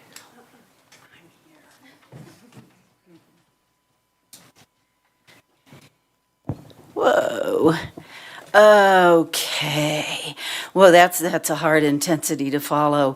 I know that I share some of that intensity being an electrosensitive person myself, that coming into this auditorium or this, whatever it is, the council chambers, is to a degree difficult. I've measured it. I know how it feels. I am much better than I was when the Next Light first came into my living room in 2016 with the wireless router that tipped me into electrosensitivity, that really began this whole conversation about smart meters and microwave radiation and non-ionizing versus ionizing radiation. So first of all, I want to say that I stand with Dr. Monsieur Joe Montante on his perspective on the food sales tax and repealing it. And also I applaud everybody here who's mentioning life-based approaches to sustainability in agriculture, and I think that's all very wonderful. It brings me back to the bees. It brings me back to this whole idea of electrification and of the smart grid and the smart meters. And I wanted to inform people here, not just City Council, but everybody, that there's a lot of bills going on in Washington, D.C., and I know that Mayor Peck, I reached out to you last summer about 3557. But they keep proceeding along, and some of them get passed, some of them don't, or some of them don't make it out of committee. But there is one that is an HR 6492 that now, it's another preemption of local control over the siting of cellular infrastructure and towers. And this particular HR 6492 wants the ability to put cellular infrastructure in all of our national parks and national lands. And those of us who we're not only concerned about the pollinators, the bees, the wildlife, the humans. First of all, going to the national parks is a refuge for some people who are terribly sensitive to the microwave radiation that is everywhere and ubiquitous in our environment. But the cellular infrastructure are known fire hazards, and that includes not only cell towers, but smart meters, and sometimes smart meters inclusive on those cell towers. And we know right now that there's a lawsuit against Excel for the Marshall Fire for at least being partially responsible for that. So I wanted to inform people here that there are bills in New Hampshire being introduced on the health effects of 5G technology, that New Hampshire had a commission to study 5G technology, and that included the study of smart meters, included a discussion about ionizing, non-ionizing radiation. It included bringing in a lot of really fine experts, and they came out with a stellar report, and this was in 2020, and now they've come along with a bill on the health effects of 5G. Massachusetts has wireless safety bills in front of its legislature also that aim to protect residents against wireless health and environmental risks. And of course, I'm here to lobby to say that we have an environmental risk with the smart meter program and pushing toward the smart grid and Internet of Things, Internet of Bodies, Internet of Underwater Things, and all of those Internet of Things that when the bees die, as Susie said a minute ago, when certain things die, we all die. But when the bees die, then we don't have a whole lot of time left unless they get all of the drone bees to do the pollinating work that our bees are already doing. So let me see. I have a lot of words here. For those unfamiliar with ionizing, non-ionizing radiation, X-rays, gamma rays, and ultraviolet rays are ionizing, but weaker fields like microwave radiation, and that's what's up for discussion here, or what smart meters and cell phones and cell towers and baby monitors are all putting out, that there's an awful lot of science that says that it is unsafe. And now as we move into millimeter waves in 5G, that is into another arena entirely that is problematic. So there's some questions that I would just want to ask is about the smart meters. Would Longmont set up a health reporting system and disseminate it widely to the residents so that in the event a resident has an adverse effect from a smart or a digital meter, they can report it to the city and have the meter removed and replaced with an electromechanical analog meter? And if not, why not? And one other thing that I think is really important has to do with LED lighting in the city, and that goes along with everything: electrification, smart, sustainable, but this is not life-based. There is now a lawsuit that's being pursued against the FDA for not regulating LED lighting against the harms that is providing for our eyes. And if you drive at night, you will know what I mean when 2/3 of the vehicles out there have LED headlights and you're blinded by them. So I'd like, Longmont to be looking into these things, into the LEDs, for one, and also the idea of a program of accountability to the city if people report adverse health effects when they get a smart meter or a digital opt-out meter onto their homes. Good idea. So, Councillor Hidalgo-Ferring. Thank you for your comments. This is something I'm, learning along the way. The smart meter initiation happened just as I was onboarding onto council, so it was already a process. It was already. However, in a couple of months, we're going to the National League of Cities Conference. So I'm a member of several groups, HELO, the Hispanic Elected Officials Organization, Education for Youth and Families is another organization that I'm a part of, and Sustainability and Resilience. In ongoing conversations that I've had just virtually, and I intend to further, I want to know what's happening as far as what are other cities finding. The last time I was there, the feedback I got from other municipality and local leaders in this area was that they were not experiencing a whole lot. And so, and as time progresses, we can delve deeper and see, really take a holistic look and looking at what the long-term impacts are. I don't deny that you are experiencing these things. And I know other people who have. I have relatives who have experiences sensitivities. And so again, it's coming back to that balance, but also in safeguarding our community as well. So, this is something I'm looking at seriously. And, I want to get other input from what other municipalities are doing for residents who are experiencing sensitivity, and how we can, continue with the program in some means, but while still safeguarding others. And then looking at the impacts to nature and the environment as well.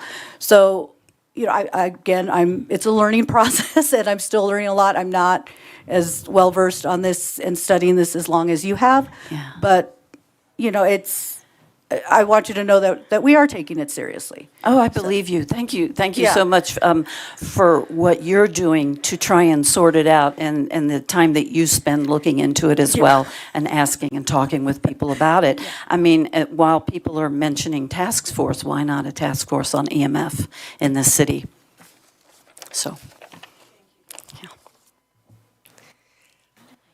Here it is. Tess Enright.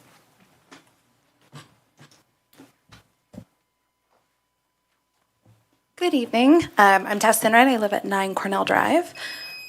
Sorry. I already lost my time. It's over. You're done. Dose time is up. So I really just wanted to come in to out of curiosity to have a conversation about the transportation options for people that commute to downtown Denver. So I work in downtown Denver. I live in Longmont. I moved back here about 7 years ago. And prior to 2020, there was options for us. There was an express line that used to take us to Union Station. That bus went away during 2020, has not been brought back. The option that we have is the LD1 and LD3. There are only 2 times per day when it goes to Union Station and 2 when it leaves Union Station to come back. So there's really not a lot of options. And I don't know, there's 3 people alone in my department at work that live in Longmont. And so there's just a lot of discussion. The commute has become increasingly more difficult. It's really congested. There's a lot of people moving up here, which I understand they're trying to get out of Denver. I did myself. I moved out of Denver and I moved back up here. So I'm just curious if the conversations you guys have had with RTD related to the train, the light rail, I know that that's something we all wish was here. We all hope that it will be here one day. If there's been any discussions about possibly bringing back maybe the express line or adding additional routes to Union Station, because I know I'm not the only one who commutes to downtown Denver from Longmont. So You've hit on a sore spot with me as well. Very sore. Yes, that express line was supposed to come back with some of the ARPA money that has not come to our region the way it was supposed to. This is not RTD's fault. I have been to RTD, to their public invited to be heard, and yelled at them about this. What happened to our LX1? How come we don't have it? I don't accept their answer. what is their answer? Their answer basically is that they've restored the FF buses on US 36. But those don't come to Longmont unless. The ones that leave from Table Mesa? Yes. Okay. Or from Broomfield, Okay. from those stops. But yes, I used to take that bus quite often as well. So do you mind if I just hang on to your name if you want to go yell with me at RTD? I would love to have a I'm not much of a companion. yeller, but sure, I will be another person there. That I know would be that someone has said that that's the route for us to take, is to drive to Table Mesa and catch a bus there, but You can't, it doesn't run. it doesn't really help. No, it makes it a very long day. It does, yeah. I mean, the So- commute right now is an hour and 15 minutes, one way. And One it's way, exactly. One way. It's difficult, but I love my job, and I love where I live, so I don't really want to give up either, but one of the reasons I moved up here is I had that option, and now it's gone away, so whatever options are available, or if any pressure or leverage can be placed, because, there's really nothing else. So if you would give your email address to Michelle at the end. Okay. And I will email you the next time I go down. Well, thank you, I appreciate that. Okay, bring anybody else that you think would like to help.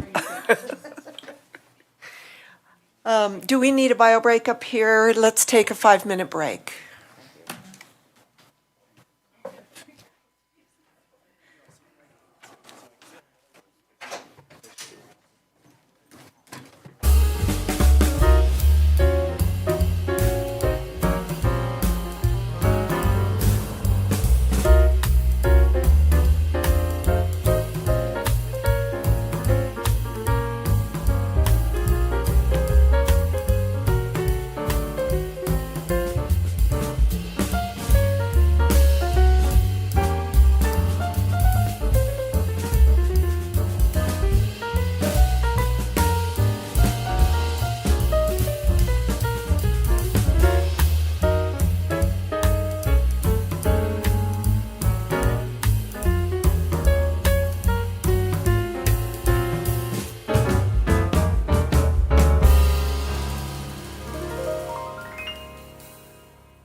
back in session.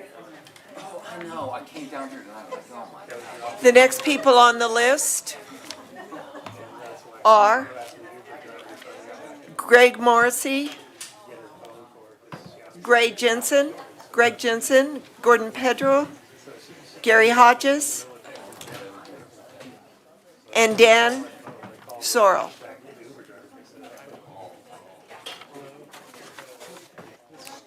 You must be Greg Morrissey. Yes, I am. Hello. Hi, I'm Greg Morrissey. I live at 1648 Harvard Street here in Longmont. And thank you for having this evening. And what I'd like to do, I have brought some pictures to show you because I'm in Ward number 3. Okay. And can I show you these pictures? It's a little bit gross, but you'll understand why, okay? Sure.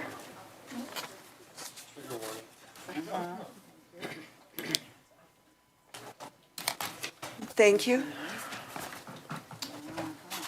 A little gross.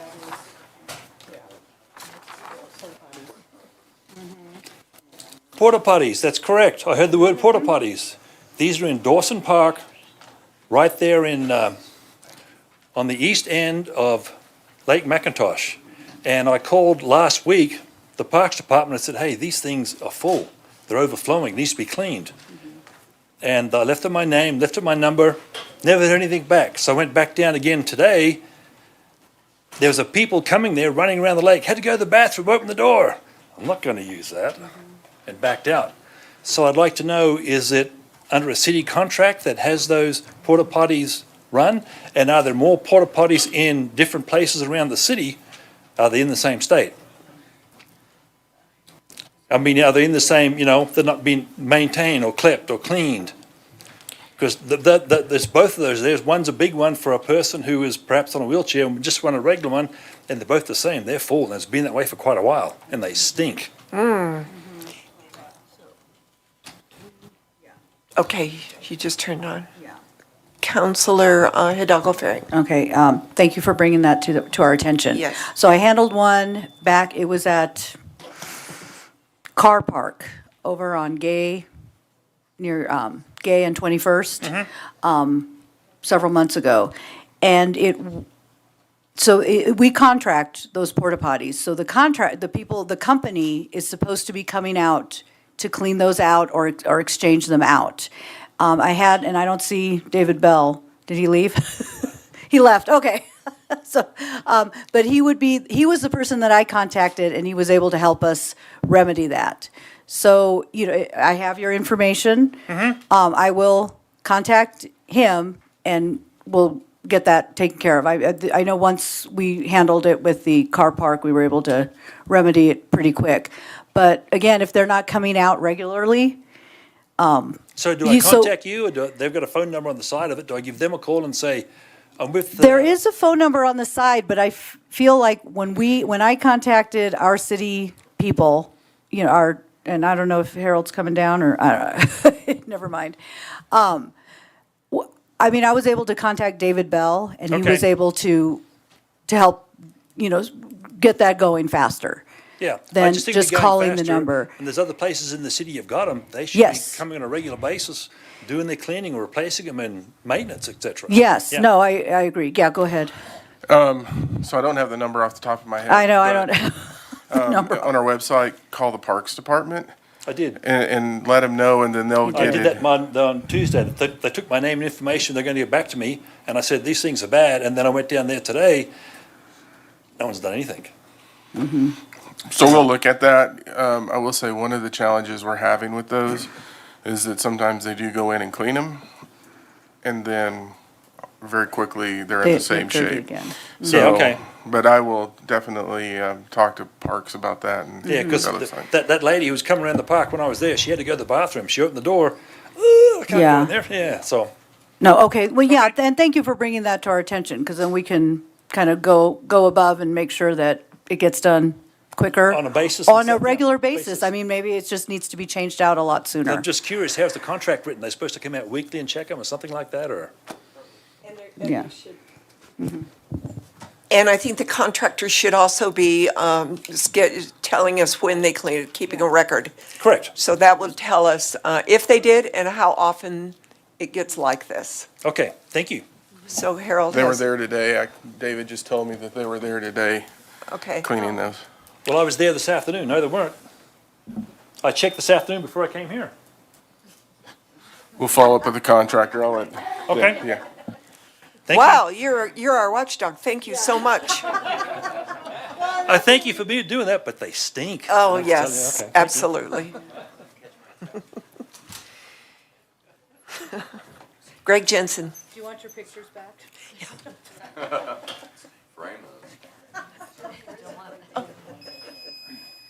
I'm sorry. No, that was me.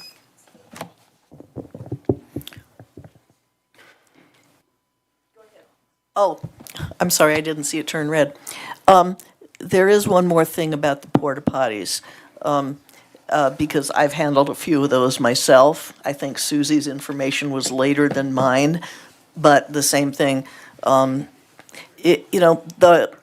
There's not a competitor, so it's hard for us to threaten them with canceling their contract. Anybody want to start a business?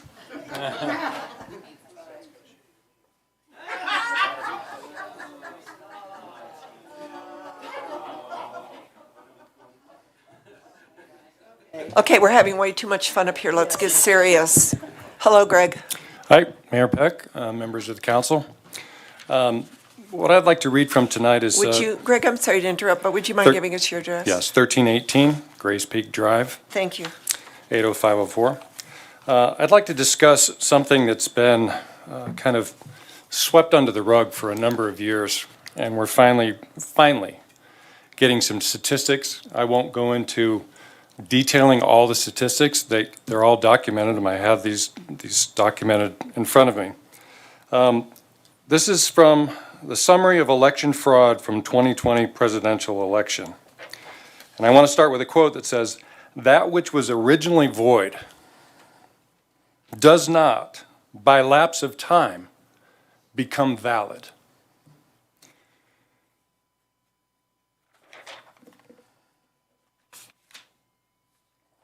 So from the state of Georgia, Georgia was called by 11,797 votes. Not a single ballot purportedly cast during the early person voting was witnessed to and signed off by poll managers as required by the Georgia election rules. Seals were broken, memory cards were removed from tabulators as a result of these 315,000 votes, which were printed out on different machines than the ones that tabulated them. This prevented the reconciliation of how many votes were actually cast on each machine. The reason I bring this up, but this is a county issue. Fulton County did not count the same ballots during the original count and the machine recount. Of the 19,504 district ballots that appear on one machine, they did not appear on another machine. Remember, 11,779 votes. There was 19,541 votes in question. 88% of Fulton County's precincts reported a different total number of votes between the first and second machine counts. 90%, 9 of 10, approximately 148,000 absentee ballots cast in Fulton County cannot be authenticated. Ballot images for 132,284 mail-in ballots have no .SHA file, which are created automatically when the ballot is scanned and used to authenticate the digital image of the vote, lacking evidence that they were scanned and tabulated properly or even cast by a real voter. None of the 315,000 votes cast during the early voting in Fulton County were witnessed to and signed by the poll manager and 2 poll workers, as required by state election rules. The closing tapes for these votes were all unsigned, showed more tabulated votes than tabulators had recorded as scanned in their protective counters, and recorded in probably low percentages for President Trump. For example, President Trump received only 0.9% 2.4%, 3.7% from some of the tabulators, as if he was a third-party candidate or a third-world country. The anomalies indicate ballots were not scanned on the tabulators that printed the closing tapes, making the closing tapes fraudulent. Now, for the sake of time, I'm not going to go over Wisconsin, Pennsylvania, Arizona, and Michigan, which all had very similar things that took place. So since this is a county issue and Longmont is a subset of a county, I'd like to know from the city council, and I know that you don't have jurisdiction because this goes to state election laws, how is it, knowing the anomalies that took place, how is it that a citizen of any municipality, any state, any jurisdiction whatsoever can have any confidence that any elected official was actually sitting in a spot that was legitimately gotten by an actual vote cast by an actual person? Since all politics are local, and I will say this in closing, I have documented evidence from a postal worker in the state of in the city of Longmont who told a Rob Brandenburg, who owns Grandpa's Guns, that a Longmont postal worker confessed to him that he delivered 100 mail-in ballots to a single residence, a single address.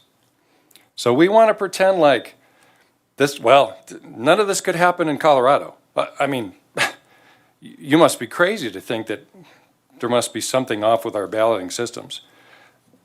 I'd like to know from the city council, how is it that you can assure me or any of the voters sitting in this place that any person sitting in a position of power had actually gotten there legitimately? Councilor McCoy. Thank you, Mayor Peck. This is the whole thing. This is the game plan. This is the concept of spreading doubt. This idea that you're trying to formulate here that somehow there was some sort of nefarious thing, and that just didn't happen. There were legal cases on this, and it just didn't happen. You're trying to, in a very volatile election season, trying to gin up the idea of some sort of illegal behavior. And it's just not, it isn't happening, it didn't happen. The courts found it not to have happened. You're trying to make this into something it's not. And I'm sad to hear that, because there's always somebody trying to make it into something, twist things into something that it really isn't happening. And so, then you're trying to spread doubt on everybody here about the possibility of, how they got elected, and if somebody is there, bring them forward. Bring them on forward. Our chief of police would like to have a conversation with them, and this mail delivery individual, and make sure that we have this thing cleared up, because it's just not happening. And it's just this idea, if we can continue to have doubt in our system, then we can go ahead and have people that have no business being, on the ballot. And, that's what we're dealing with here. This is it's an old game plan. It's an old, from an old playbook. It was used in the cigarette and the tobacco industry to spread doubt that, well, maybe cigarettes didn't create cancer. And now we've heard it, well, maybe climate change really isn't done by, has any impact by humans or other things like that. So this is constant railing at the idea of, if we can spread enough doubt, people will go along with it. So, this QAnon sort of conspiracy theory stuff just is not resonating with me, and really isn't resonating with the American public. Councilor Martin. Yes, I'm not ridiculing people this evening. I didn't ridicule the EMF people, and the people who know me realize how much restraint that took. But I will tell you that there is an actual answer to the question raised by this gentleman, and that is closer to the election. Go down to Boulder County elections. Every year, I can't remember her title, director, anyway, the woman in charge, is usually a woman, of elections, holds a tour and an explanation of how ballots are verified in this county. And in fact, one of the things that you will learn is that because the voter rolls were not cleaned properly, and a lot of, there are residences that turn over every year. And so if a lot of ballots were delivered to the same address, either because the postal worker was being irresponsible or because there were a lot of registered voters that had at one time or another actually occupied that address, only the current occupants would be able to cast their ballots and have them accepted. And there are two things. I was an election judge for 5 elections, I think, and then I got elected to city council and didn't do it anymore. But I was an election judge for 5 elections, and every year they train us on the processes that are required to make sure that in Boulder County and in Colorado, elections are secure. And it was a number of years ago now. Now you have to have a person who is a registered Democrat, a registered Republican, and an unaffiliated election judge supervise every time a paper ballot moves from one place to the other. And in fact, no ballots are counted except if they are on a valid serialized paper ballot, or in the case of the few voting machines that we do have that are used by people who have either mobility or visual impairments and can't fill out a paper ballot, there is a paper ticket to match every vote that is cast by a voting machine, and those have to be matched up by that 3-person team of election judges who have sworn that they are not going to allow the falsification of any ballot. So I'm also a systems engineer. What that means is a person whose career specialty is in processes, accounting for the audit trail behind stuff. And I will swear to you personally that I could not find a way to falsify a ballot in the city of Colorado. Who's number 6? Councillor Christ. I too have worked elections, probably 10 years worth. So I think maybe about 14 different election sets down at the county. The woman who holds the tours is Molly Fitzpatrick, the county clerk. Sometimes she has an assignee. So if you'd like to go take a tour, that's great. I think our voting is such an important freedom that it's something that we have to remain diligent. And we should always ask the question, was this a fair election? Did we do everything to create a fair election? And I think that happens more often than not. But there's always going to be 1 or 2 persons that we turn over to the DA who, for some reason, did something hinky. And then it goes, the county DA handles that.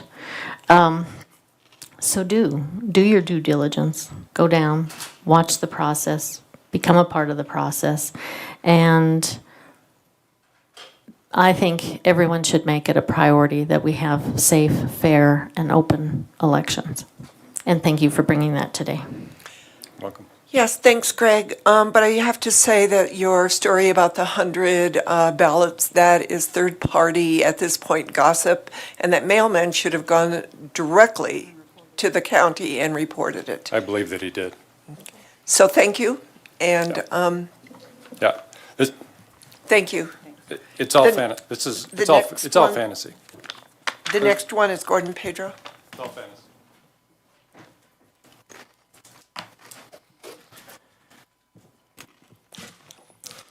Mayor and Council, Gordon Pedro, 2639 Falcon Drive, Longmont. And since I don't have 5 minutes worth of speaking, I'm going to say thank you for having this forum tonight. I think that you have gotten a wide variety of interests.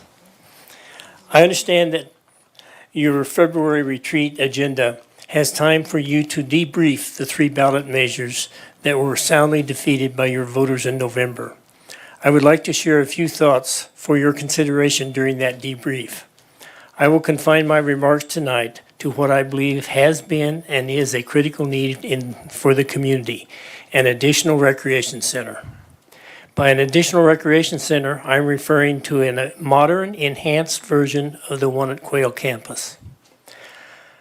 I find it most unfortunate that city councils in 2019 and again in 2023 asked Longmont residents to vote to approve authority to construct and operate an additional recreation center, and each time the issue was defeated by over 60% of the votes.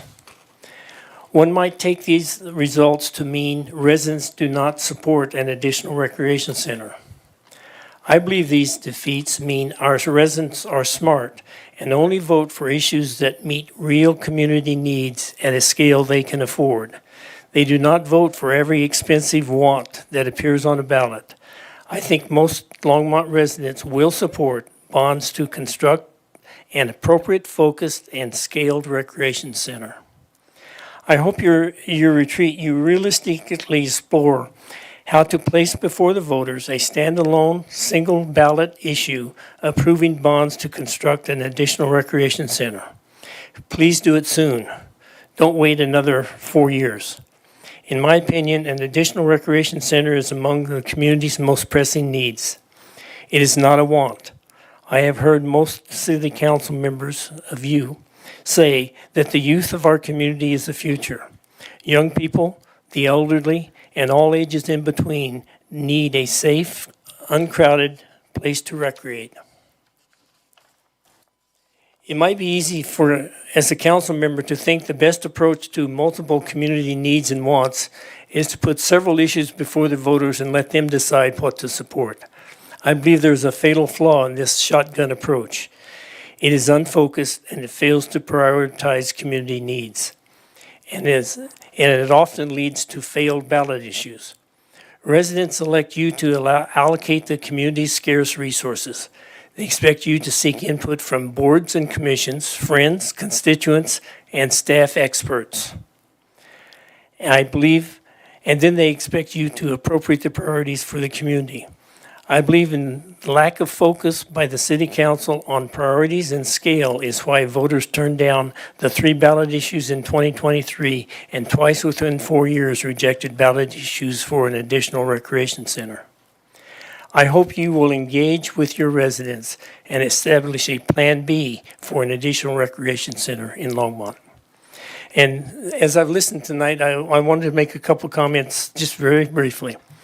On affordable housing, I hope you don't forget that affordable housing has a lack of income component. So you're talking about minimum wages, or you will be. I think that supporting minimum wages is one of the ways of dealing with the other component of the lack of affordable housing. And I just wanted to mention, I was concerned about so many comments from the city council tonight talking as if the legislature was going to be providing you a solution to affordable housing. You are a home rule city that has all the powers that you need to deal with most every issue about affordable housing that was discussed tonight. And I encourage you to take that approach. So.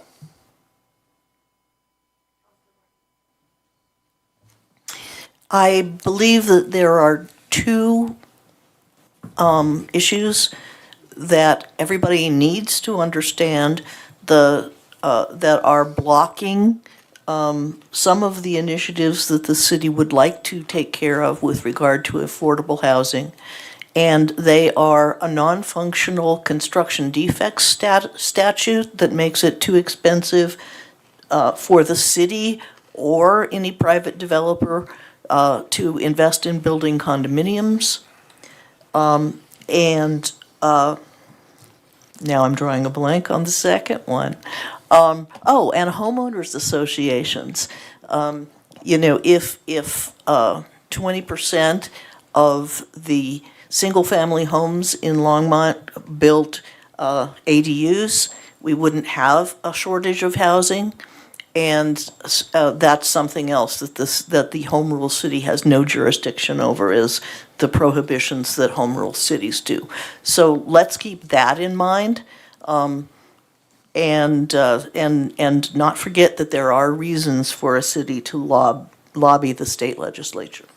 I agree, but I just didn't see that most of what was proposed last year and that the governor is pushing has to do with home HOAs or things like that. They had to do with taking away the local control, and I think that that is a mistake if you support that type of approach. I agree with not supporting taking away home rule, but the reason I mentioned the legislative bills that might be coming down is the dollars behind them that would help developers and Longmont housing authorities build what we need. And that is part of the discussions as the land use bill 213 has been divided into 3 different parts. And one of them is about ADUs and construction defects, et cetera. We want to see if there are any dollars behind that, any grants behind that, anything to help us build it or to help developers with tax credits, et cetera. Just get a lot of money if you're going to give up your home rule powers. That's all I say. We're not giving up home rule, Gordon. Okay. Thank you. Gary Hodges.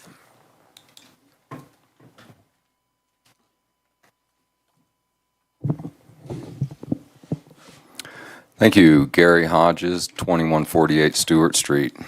Appreciate the opportunity, Mayor, council members. So my topic tonight is going to be on energy and the reality of what we call green energy. So since the year 2000, between $5 and $10 trillion has been spent to avoid using carbon-based energy sources. After that massive financial effort, but wind and solar globally today accounts for about 3% of the world's electricity supply. So to put that in a perspective, burning wood globally is more than 3 times that amount. So it's just kind of interesting. So even after that $5 to $10 trillion effort, today worldwide, that got the burning wood. And then, the U.S., burning wood is 50% of the energy that we get from wind and solar combined. So there's no evidence that there's a meaningful energy transition going on, and there's certainly no rapid energy transition going on. During that time, that same 2000, since 2000, there's been the equivalent of 6 Saudi Arabia hydrocarbon inputs into the system. So what we have are not transitions, but we have energy additions. So even so, okay, currently there's a global goal of a net zero by 2050. We also see that on the state level. I think it's 2040. We see that on local level. We all have done 2030. So to put that in terms of wind turbines, the common ones we know, that would have meant to achieve that 2050, they would have had to have built 1,000 wind turbines installed per day for 30 years. So it's not really possible. So Germany's often looked up as an example. We follow it. Their energy demand since 2000 has increased 10%. Their hydrocarbon use has remained the same. Wind and solar in Germany increased from about 25 gigawatt to over 100. That's a doubling of their capacity. So the effect on that was to increase their electric bills by 200%. Wind and solar is not cheaper. We see that in Germany. We can see that in Xcel Energy rates. And anywhere you look at where wind and solar has been put into place, you can see the same relationship of increasing energy costs. Okay, so we're at least reducing CO2. Wrong. Renewable is a misnomer. Wind and solar are not renewable. They're not green. They're not green. They are machines that have to be built. They have to be maintained. They wear out. They replaced. So to build these, we have to mine. We have to mine a lot. We have to refine those minerals. Mining requires the same energy input as global aviation. Where's my time going on these things? So we need hundreds of new mines. It's not happening. The metals to deliver a unit of energy from wind and solar requires about 3,000 more materials than a combustion source. We could get into EVs, but I'll only state that they are no different than internal combustion engines in terms of CO2 released. So transition aspirations do not end hydrocarbons. To give you a sense in how futile it is, if 50% of the world's electricity supply was automatically or suddenly converted to nuclear, it would only have about a 10% decrease on the hydrocarbon energy use that we use.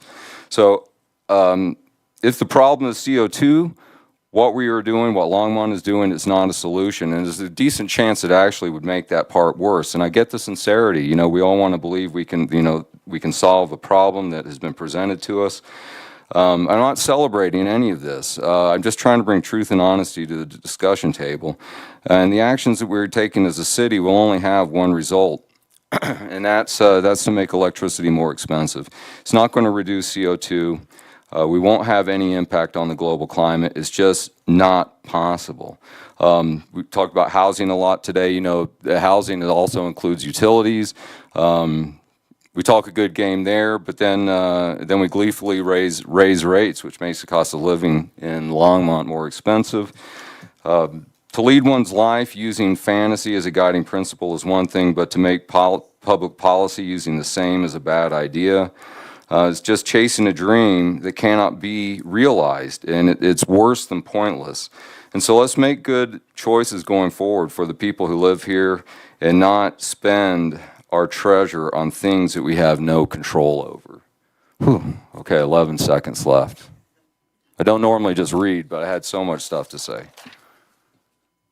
So, we can talk about this. We could talk about CO2. We could talk about climate. All of this is fun. I mean, there's a lot I left out, but electrifying doesn't do what we think it's going to do, and it's because of the reality of mining and the reality of refining. We just shift the input of CO2 in the atmosphere somewhere else, and that's not really fair to the places that we do that to because of the local impacts it has there. Okay, Councilor Martin. I don't want to have a long discussion because we would, not get anywhere, but I would like to say that the International Energy Agency This is where these data come from. International Energy IEA. Agency. Would you please stop interrupting me, Mr. Hodges? Says that since 2010, the global percentage of renewables in the power mix has increased 10 percentage points since 30%. And those mining data can be cherry-picked, but in fact, they don't say what you think they say. That's all I want to say. I just didn't want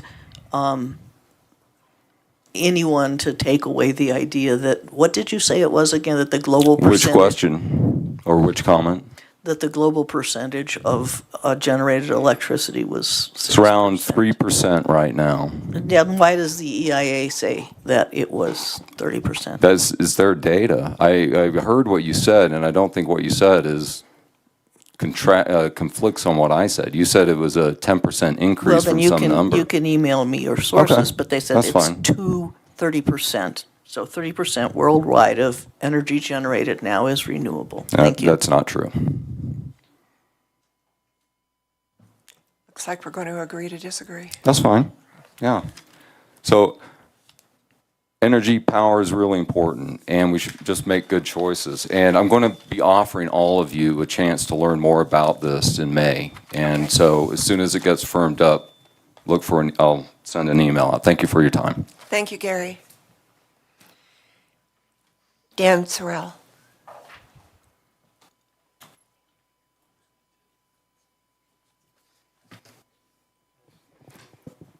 Dan Sorrells. I live at 328. Sorrell. That's okay. 328 Grant Street. It's a common way. Boy, a lot that I could talk about, but I'm going to stick on housing. Let's just start here. Efforts to deal with the acute shortage of affordable and attainable housing in Longmont, as we've heard tonight, is controversial. But even with the current amount of construction of apartments and houses, it will not nearly be enough to meet the needed supply to increase attainability and affordability. And for what it's worth, this is kind of my day job as well. There's 1,200 apartment units under construction, which includes the 55 at Zinnia right now, and there's about 3,800 in the pipeline in Longmont. So out of the 14,000 shortfall that we have, that takes care of about 4,000 of it. So we still have quite a shortage, even with what's under construction. Longmont isn't the only city dealing with this dilemma. Many cities are facing housing shortages that hamstring economic growth and community cohesion. But many of the cities are finding creative solutions, one of which is the elimination of single-family only zoning regulations in favor of a more flexible approach that allows duplexes, triplexes, ADUs, and other small multifamily units onto lots previously zoned for one unit. These are cities across the U.S. and they're across the political spectrum, from Boise to Berkeley and from Charlottesville to Austin, just to name four. So you may ask, what's the problem with single-family only zoning? It's the American dream, right? Well, first, consider that the single-family only zoning has its roots in racism dating back to 1916 in Berkeley, of all places, where it was used to effectively exclude Chinese and black people from buying by pricing them out. It continued to be used for exclusionary reasons in places like post-war Levittowns, which explicitly banned blacks and even Jews from buying. It was during the post-war decades of the 50s, 60s, and 70s that single-family only zoning became the norm, but at a tremendous environmental and economic cost that is only now being acutely felt, creating a car-centric culture that is contributing to climate change. The environmental impacts are ironic. I came across an article on the Joint Center for Housing Studies of Harvard website. It's Single-Family Zoning, Can History Be Reversed, is the article, and it discusses the rise of any growth measures which were intended to limit urban sprawl. Unfortunately, they had the unintended consequences of severely limiting supply of new housing, pushing prices up and affordability down. It sounds familiar, right? Getting rid of single-family zoning is one step toward dealing with the limited supply, but by itself, it won't be the full answer. The approach needs to be holistic, peeling back and rethinking layers of regulations such as minimum lot sizes, parking minimums, addressing hard and fast setbacks, and easing design review, to name a few. Done piecemeal, it won't work. Consider Minneapolis, which did ban single-family zoning, but failed to increase the allowable height or size of new buildings, and with the net effect of little change. Now is the time to address our housing dilemma. Longmont already has little land left for development, and what is being built are more single-family detached houses located on the edge of Longmont. We heard other speakers earlier talking about why are we using farmland? Well, we're outsourcing our housing from Longmont to places like Erie and Firestone, where they are building on farmland. These locations and the style of building require buyers to go anywhere by car, adding to traffic that is already aggravating so many Longmonters. We can solve much of our problem by thinking and acting holistically. Councilman Hidalgo Faring has mentioned a word several times tonight, balance. That's what we really need to be looking for. And it won't be easy because it's obviously an emotional issue, but decisions made on emotions are the ones that come back to bite us the most. Reasoned, fact-based decisions, not so much. I ask that the City Council put this at the top of their agenda and be proactive. Let's not wait for the state to and then react, because we'll already be behind the 8 ball. We can set up the infrastructure for it right now, and then as the state does whatever it's going to do, we can take advantage of it. Thank you very much. Those are all good, good suggestions. And actually, we are doing a lot of that in our zoning and codes. So you're right. There more needs to be done, and we're working on it. Okay. Thank you very much. Thank you. So the next people on our list are going to be Kira Niehaus, Lance Whitaker, Stan Toll, Strider, Marlise Lesh,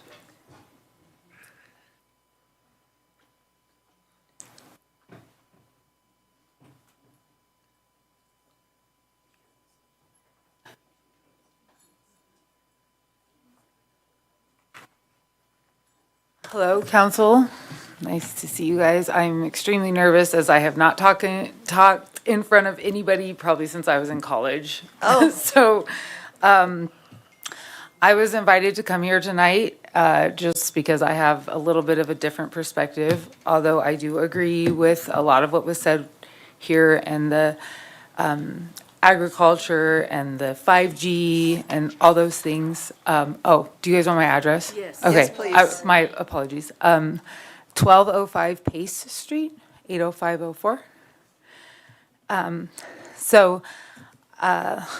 Where was I? So I wanted to come here because I grew up in Longmont. I'm 36 years old. I lived here my whole life. I have a 4-year-old and I just had twins. And I want to talk about the housing mainly because I'm in it. And it took me a long time to get housing, and I really pushed for it for years with my daughter. I was in a bad situation with her dad, and I needed to get out of there. And I ended up finding out that I was pregnant with twins and left and went to my mom's. And I tried to get housing, and I tried to get housing. And I specifically remember one of the ladies telling me, "Oh, but you're white and you live with your mom. It's not an emergency." And I was disgusted when I heard that. And I tried so hard for so long, and nobody would deal with me. And during all this, I started identifying as a Ukrainian. I put that on my housing application, and I was received a voucher. That is not a lie. And, my dad has some of it back in his history, and I asked him if I could use it on my application, and he said yes. And so I put it on there, and I finally got a voucher. Thank you, Lord. I'm so blessed. But I just want you guys to know that coming from somebody who had to do it, it is not that easy. And for you guys saying, "Oh, these houses are for people who grew up here and, are getting older and need to move into homes," it's really difficult to get into affordable housing. It's not like just the cakewalk. And so I don't know where all this housing that's coming up in, who's moving into it, but it was really difficult for me. It took me almost 5 years to get in. I was living on top of my parents with my 3 children. And I just wanted to come here and tell you guys kind of my story so that you guys understood it. And, the whole thing is very confusing to me with the housing and what they do. I mean, I got booklet this big when I got my Section 8. I mean, it's like ridiculous what they do, how many hoops they make us jump through and all the stuff they make us fill out and all the stuff. Like, it's just so hard. And it's like, I am a single mom. I live here. I grew up here. Like, why am I having to fight so hard if these are supposedly here to help? And so that's, I mean, that's what I got for you. I just wanted to tell you guys my story. I'm sorry So it was you had to more go through awareness. that. Thank you. I just want you guys to know that. I agree with you. It's onerous. So I would like to know, though, after, maybe we can talk, what path did you take to, what was the holdup where? So that we can, I would like to be able to address that, to change it. And I know it's hard on the county level, on the state level, Right. even on the local level. So we can't. And I work from home, but I work for a massage therapist who's local here in Longmont, and I am basically her outsourced for marketing and some assistant work, and so she lets me work from my house so I can have the girls home with me. I'm currently still breastfeeding. That's really important for me to do. And I also, the daycare stuff here and the CCAP, I mean, I could just go on and on and on about the horrors of all of that. And so it's just being in my situation and trying to do the right thing for my children and like make the right decisions for them. It's just been so difficult, and you get so pushed into not being there for your kids and not doing that and putting your kids in daycare when they're 6 months old and, you know, doing all these other things. And so it's just been, I feel bullied by the system in a sense. So we should talk offline. Okay. Councilor Martin. Thank you, Mayor Peck. Thank you first for sharing your story. Thanks. It was not easy to get here. My car battery was dead when I went to come, and I ended up having to call somebody for a ride. I mean, it was nuts trying to get here and getting a babysitter.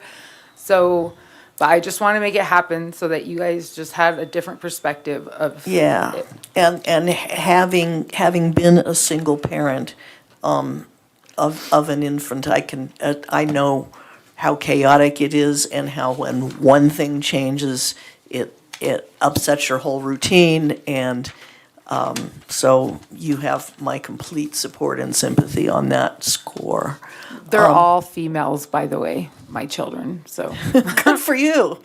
Major sympathy Good in job. that department. Yeah, it's tough. I would like to say, well, the city of Longmont only has the capability to audit one of the several voucher providers in the greater Boulder County area. But I am confident from the knowledge that I have of how our housing authority operates, that although it may seem like vouchers are awarded on something other than, an impartial basis, they're awarded on an impartial basis, at least in the Longmont, the ones controlled by the Longmont Housing Authority. I guess I just wasn't desperate enough at first. Well, I don't know about that, but you can get pretty desperate, because the real truth is that there aren't enough vouchers.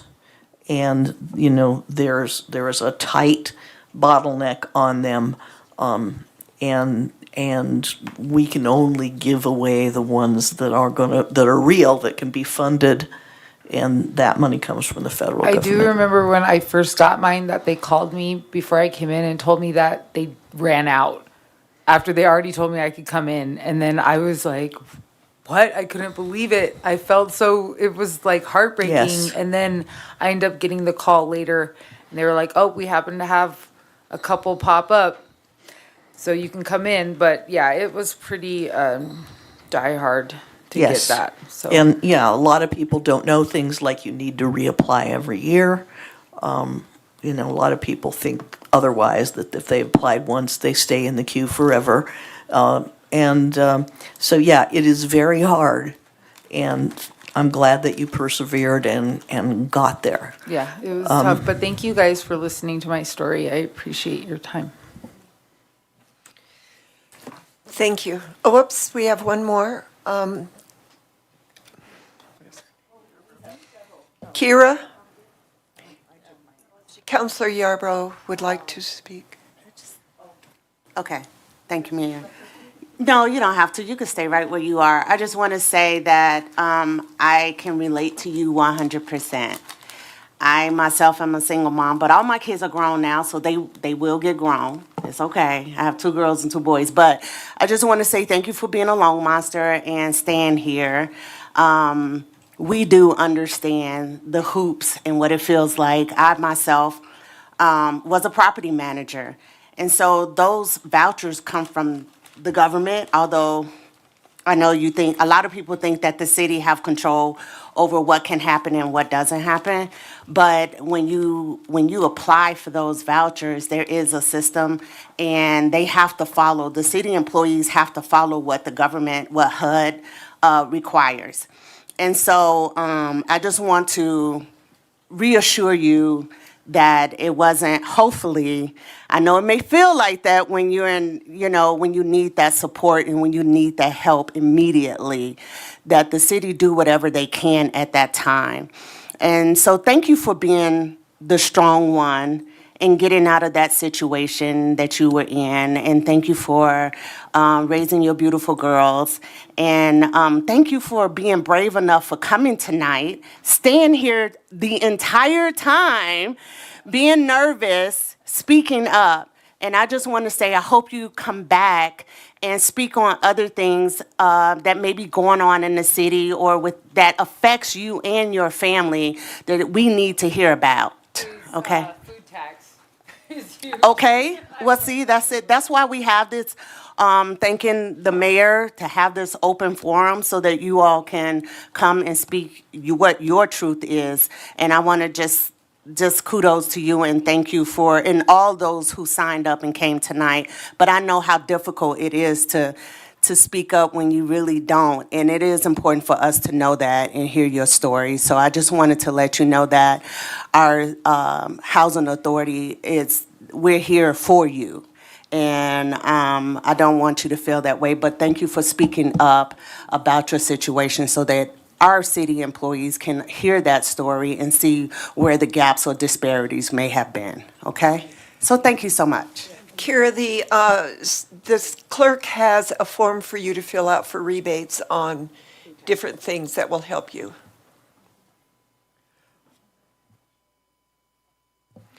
Lance Whitaker, you're up. Speaking of long monsters, my name's Lance Whitaker, 1750 Collier Street, as you all know. Longmont, Colorado, been a resident for 45 years now. I was going to say today is National Croissant Day. It is also National Plan Your Vacation Day. So now that business is done, I have a game for you all to play, and it's called What is in Lance's Pocket?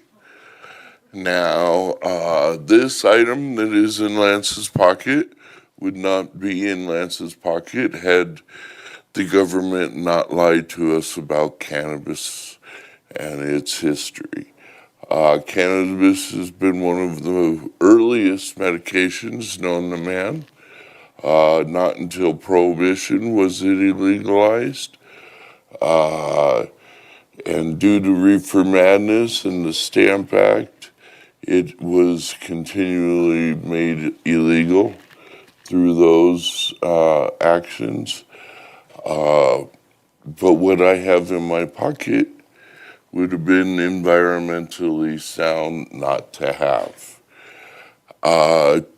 As for the food issue, I have been an advocate of fruit trees in parks, as you all know. And I would love to see that you guys strike down the Bond Farm, as a lot of residents would like to also see. and have you expand Isaac Walton Park and make it a food sustainable park where we could use that actual farm for farming of fruit trees. It would also allow us to fish on the other side of the stock pond that we already possess as on Isaac Walton's, where we stock fish. So not only can you get some fruit, you could also do some fishing. Now, this ain't a solution, but it would give residents of Longmont an opportunity to do other things to make their food maybe a little cheaper. It's not an elimination of the tax, but it is definitely something that we can do as a community. Fruit trees in parks. Thank you. Have a good day. Oh, plastic bag. That's what's in Lance's pocket.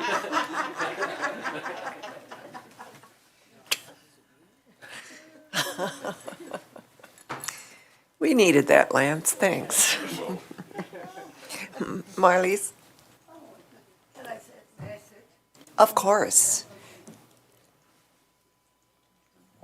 There you go. Got it. I don't even know what I'm going to talk about now.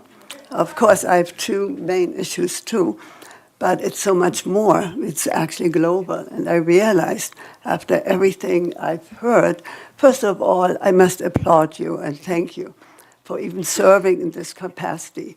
I cannot imagine anyone wanting to do the job that you're doing, because how can you help, the whole community?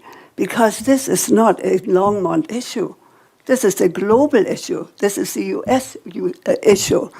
And it's been ever since, and I've been, learning a lot about, the whole financial system. It's this whole debt-based system. And I remember, I'm fortunate, I immigrated at a time after the war, like 58, 61, husband 58, that we were still able to just live on one regular salary and be able to, live in a home. I could be home with my children, all of that. And I had no idea why all of a sudden, early 70s, I remember that yet. I said, my friend said, did you see? I went to the supermarket. It went up that much already. Look at this.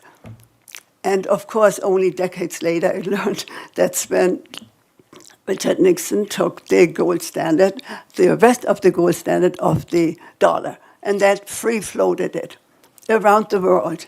And this is what has been happening. It's been planned like that all along, all these decades. More and more money had to be printed, or the zeros had to be added. And what does it do for the whole population? It just increases everything.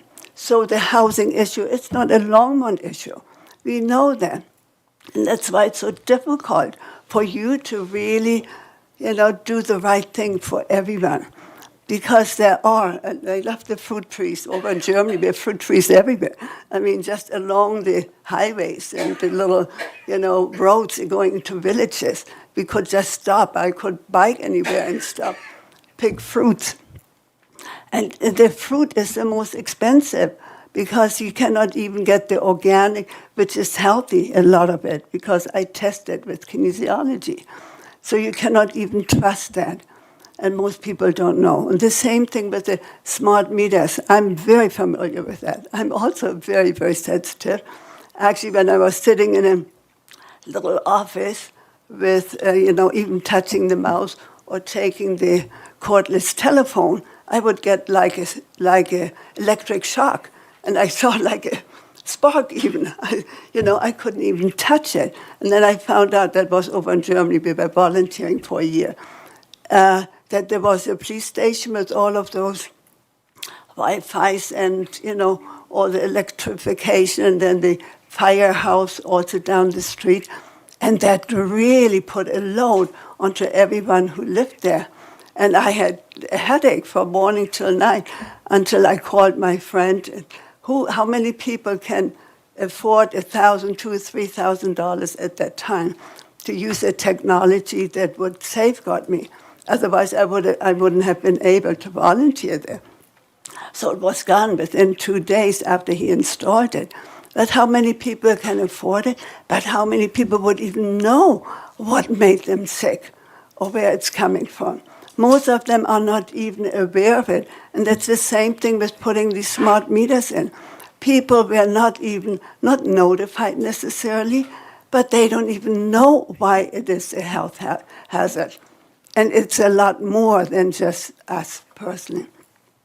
So I just want you to know that even at my age, I feel so fortunate to have lived at a time that we could, just afford and sell the house and then get a cheaper one someplace else, or, even get two for it if you move from one state to another.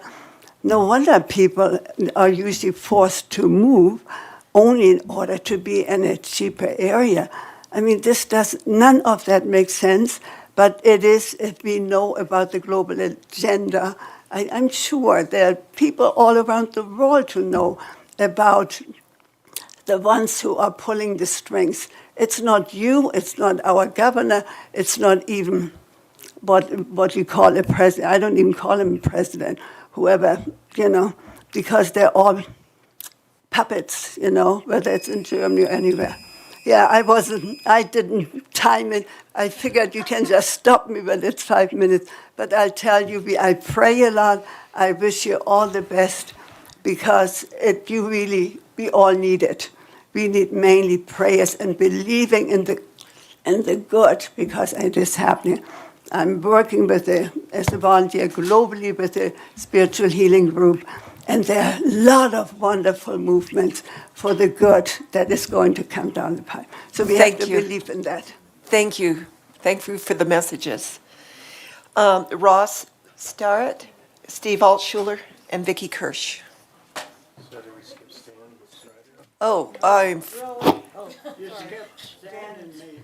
Stan. Well, you guys just get ready. Stand tall. Stand tall.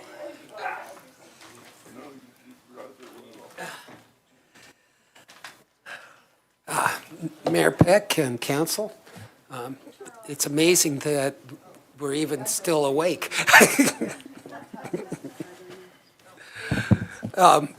What I was going to do is just first comment on a couple of things that were said earlier. As far as the food tax, and, that's a very regressive tax, and I'm sure you guys are aware of that. And that what would make a lot more sense would be to make up the money from that would be something like at the property tax, where it's more connected with the amount of wealth a person has. Of course, there's a lot of pushback for any sort of property tax.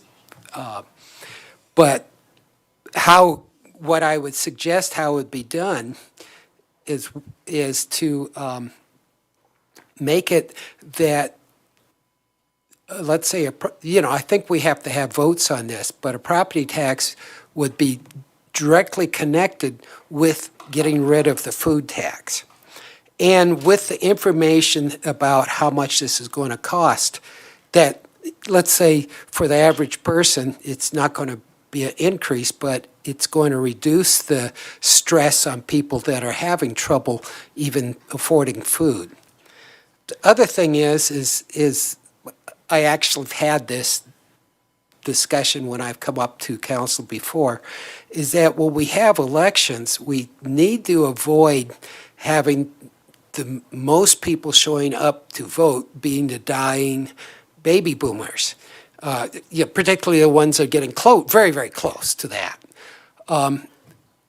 if we have our votes on off elections when very few people are showing up, the people that are going to be showing up are the people that are going to be, historically, be very negative for anything doing in the community because they're getting ready to check out. And they just don't want anything interfering with their checkout routine. So if we can have our things where we want to do things on the main elections, like the presidential election times, the times that where, quote, people are saving their votes for the big one, which really, I know that that's the time that your vote is least likely to count. But that's the time when the young people show up. That's the time that the casual voters that I would like to have this, but so that's my input on that. This guy mentioned the toilets and how we're having, I actually, between being sick and injured at times, I kind of looked into this. And King Soopers had I noticed that our toilets were really poorly maintained. And I was over at King Soopers when they were doing their bathroom modifications and they had their porta things outside. And I talked to the professional that was handling that. And he says, yeah, we had this company, and it was the company that was handling the Longmont stuff. And he says they were horrible. So we finally got somebody else. Now, I made notes, but of course I can't, life intervened.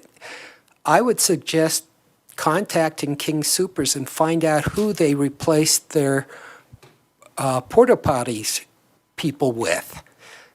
And so, they got somebody that took care, they were really bad and then they got a lot better. So that's my suggestion there. The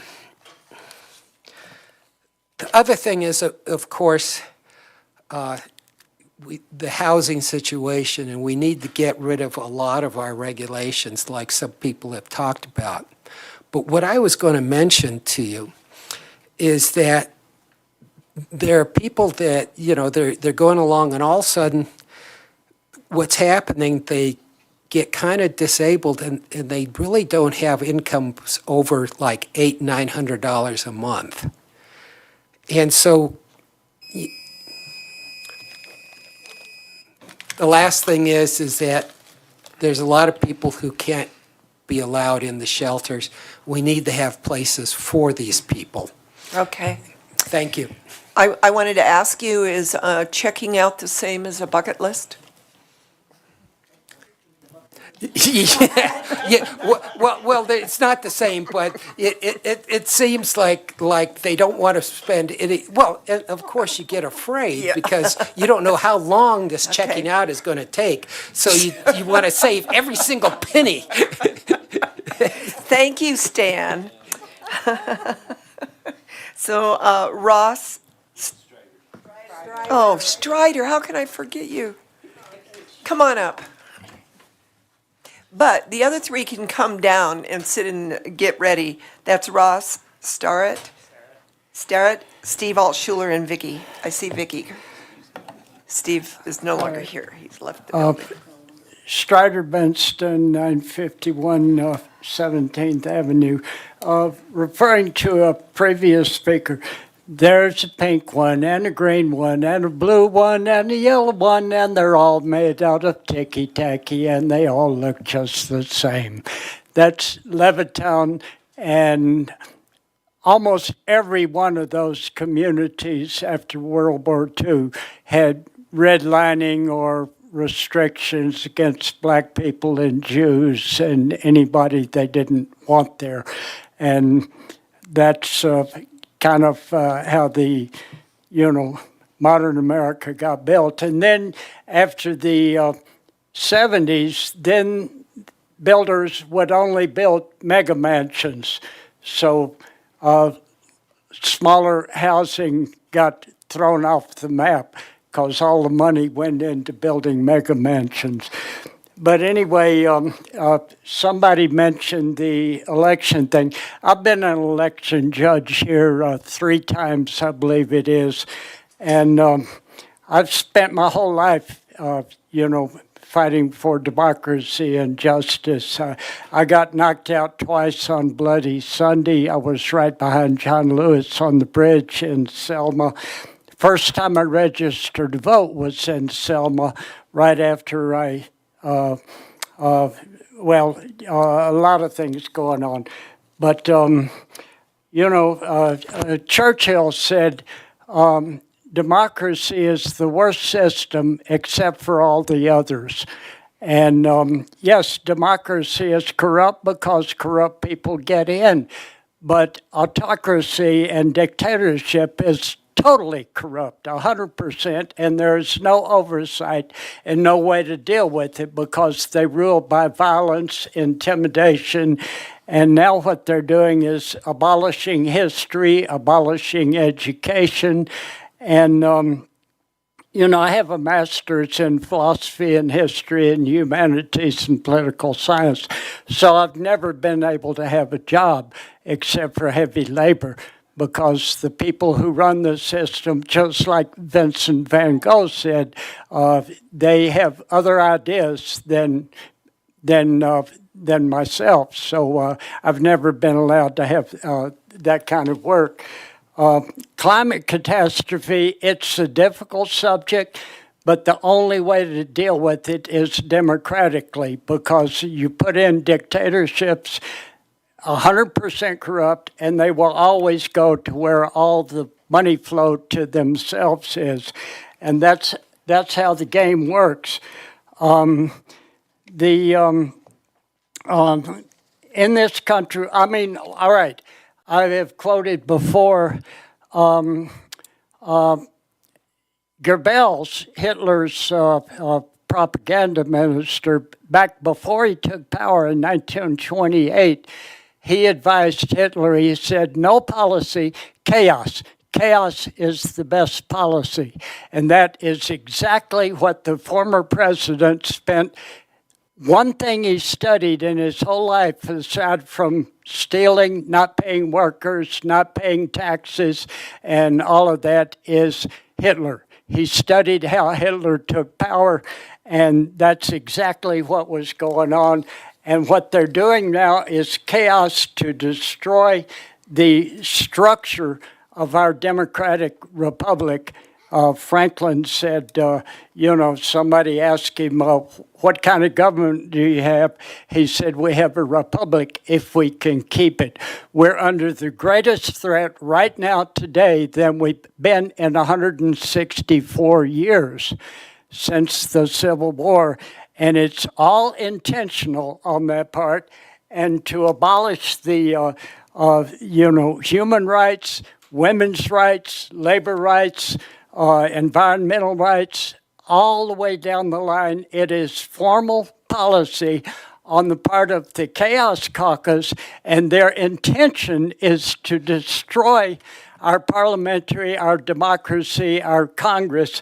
And the best, most current writing on that, The Crisis of Parliamentary Democracy by Carl Schmitt, written in 1923 and again in 26. He was part of the Weimar Republic, and eventually he gave up and joined Hitler. And then after the war, he came over here. He wrote a book with Leo Strauss. But that is what we're dealing with right now. And as difficult as it is, democracy is the only chance we have to survive. Thank you. Thank you, Strider. As usual, good points. Thank you. Oh, now, Ross and Vicky. All right, Ross Sterrett, 2161 Steel Street. So I was just going to talk a little bit about how we have all of this single-family residential zoning, can't build anything in it. You can't, like, from where I live all the way over to Main Street, from Hover to Main, it's just single-family with, like, there's Sanborn Elementary, and it's nothing. My options to get groceries are walk along Hover to Safeway or I could drive, but it's such a short drive that it feels ridiculous. But it's not comfortable because it's Hover. But you see a lot of people doing it. But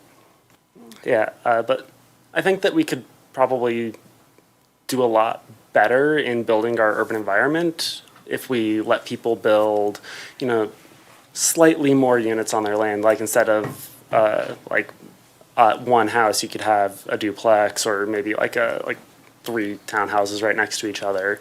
You could allow that in those zones, in that zone. You could allow like front yard businesses like a coffee shop or like a board game store, stuff like that.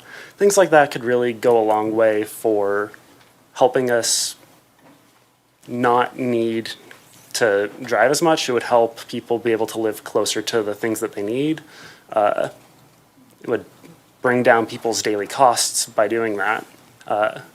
And transportation is related to this, of course. I mean, sign me up for the Go Yell at RTD mailing list. Okay. I work in Boulder. It takes about an hour, 20 minutes to get to work in the morning, usually longer at night because Bolt gets stuck in traffic at IBM, and then the buses leave. Excuse me, hiccup. And like, this is again yelling at RTD, but like, I had to drive here because the last bus left 8th and Kaufman at about the same time we started. So you can't even like go watch a movie or go to dinner by taking the bus. You have to drive unless you live close enough to walk or bike. So those are things that we can look at, yelling at RTD again. I know that there's supposedly some reworks coming. I know that there's going to be projects for the Diagonal that are about to start up. Those are excited about those, but like we can really think about, looking at what we have and being like, do we need over a mile straight of just single family houses? We can consider maybe allowing other things to be there too that like go with that, like groceries and things to do, restaurants. I think that would go a long way towards making Longmont a better place for everybody. And if we're letting people build more houses on existing land, we can maybe knock a dent in that 14,000 missing units. That's about all I got. All good suggestions. Yeah, nothing super new, but end of the line. Sir, Councilor Christ has something to say. I just wanted to make everyone aware that on Thursday is the Transportation Mobility Plan open house at the library. It starts at 5:30. Okay, and it's great. good to hear all this feedback for transportation. All right, so, cool. Appreciate it. Glad to hear about that. Thursday at 5:30. Yeah. Thank you. Vicki? No, it has to turn red. There you go, you There? did it. Hi, Vicki Kirsch, 1700 Gifford. And I just want you to know that I appreciate you a great deal. I can tell you have kind hearts and you want the best for your community. And thank you. I know it's very complicated. I'm here mainly to talk about removing the food tax. And this may not be a popular suggestion, but I'll say it anyway. My idea to I knew right away you couldn't just drop the tax. So how about raising taxes on luxury items, first-time buyers for boats and jewelry and furniture? That's just an idea.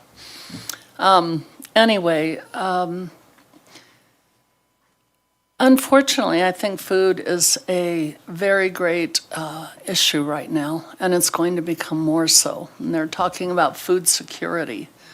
And it's the most disadvantaged people that suffer. And everyone should have a right to healthy food, and people don't even have that right now. They're not even eating healthy. they're eating what they can. So anyway, and I believe part of it, besides what Marlise spoke about, this overall cultural issue, that it's inequities in minimum wage and overpriced housing that makes it unable for people to afford adequate food. And so I think that really we have to make it a strong commitment, because I think it will become more problematic in terms of people on the streets and homeless and so on. And that I do believe we could take it on. I think Longmont is in a better position than most places because we do have agricultural land and we do have possibilities for growing that way. And but I also wanted to point out this thing of taxing, that what people don't understand about taxing is that when it comes to a loaf of bread, so you say we pay the tax when you buy it from the store. The farmer paid the tax for his land and the tax for his machinery and the tax for the gas and the tax for this and that and the other. That all goes into that loaf of bread. And then you have the maker of the bread who paid all the taxes. So really, the people are paying an exorbitant amount. It all adds up. It's not just, it didn't disappear. It became the cost of the loaf of bread. So that's part of the inflationary process. So it's excess taxation, and that somehow we have to be able to work with that. And anyway, I just wanted to say that I think our efforts should be mostly to focus on being human beings who care for each other and make sure people aren't going hungry. So. Thank you, Vicki. Yeah. If only we ruled the world. Yeah, I know. Okay. Yes. Well, for everybody that's watching at home and those that are still here, thank you very, very much for your input, comments, passion, and patience for waiting until 10:25 at night to talk. Since this isn't a regular agenda, can I just have a motion to adjourn? Second. All those in favor, just say aye. Aye. All those opposed? We are adjourned.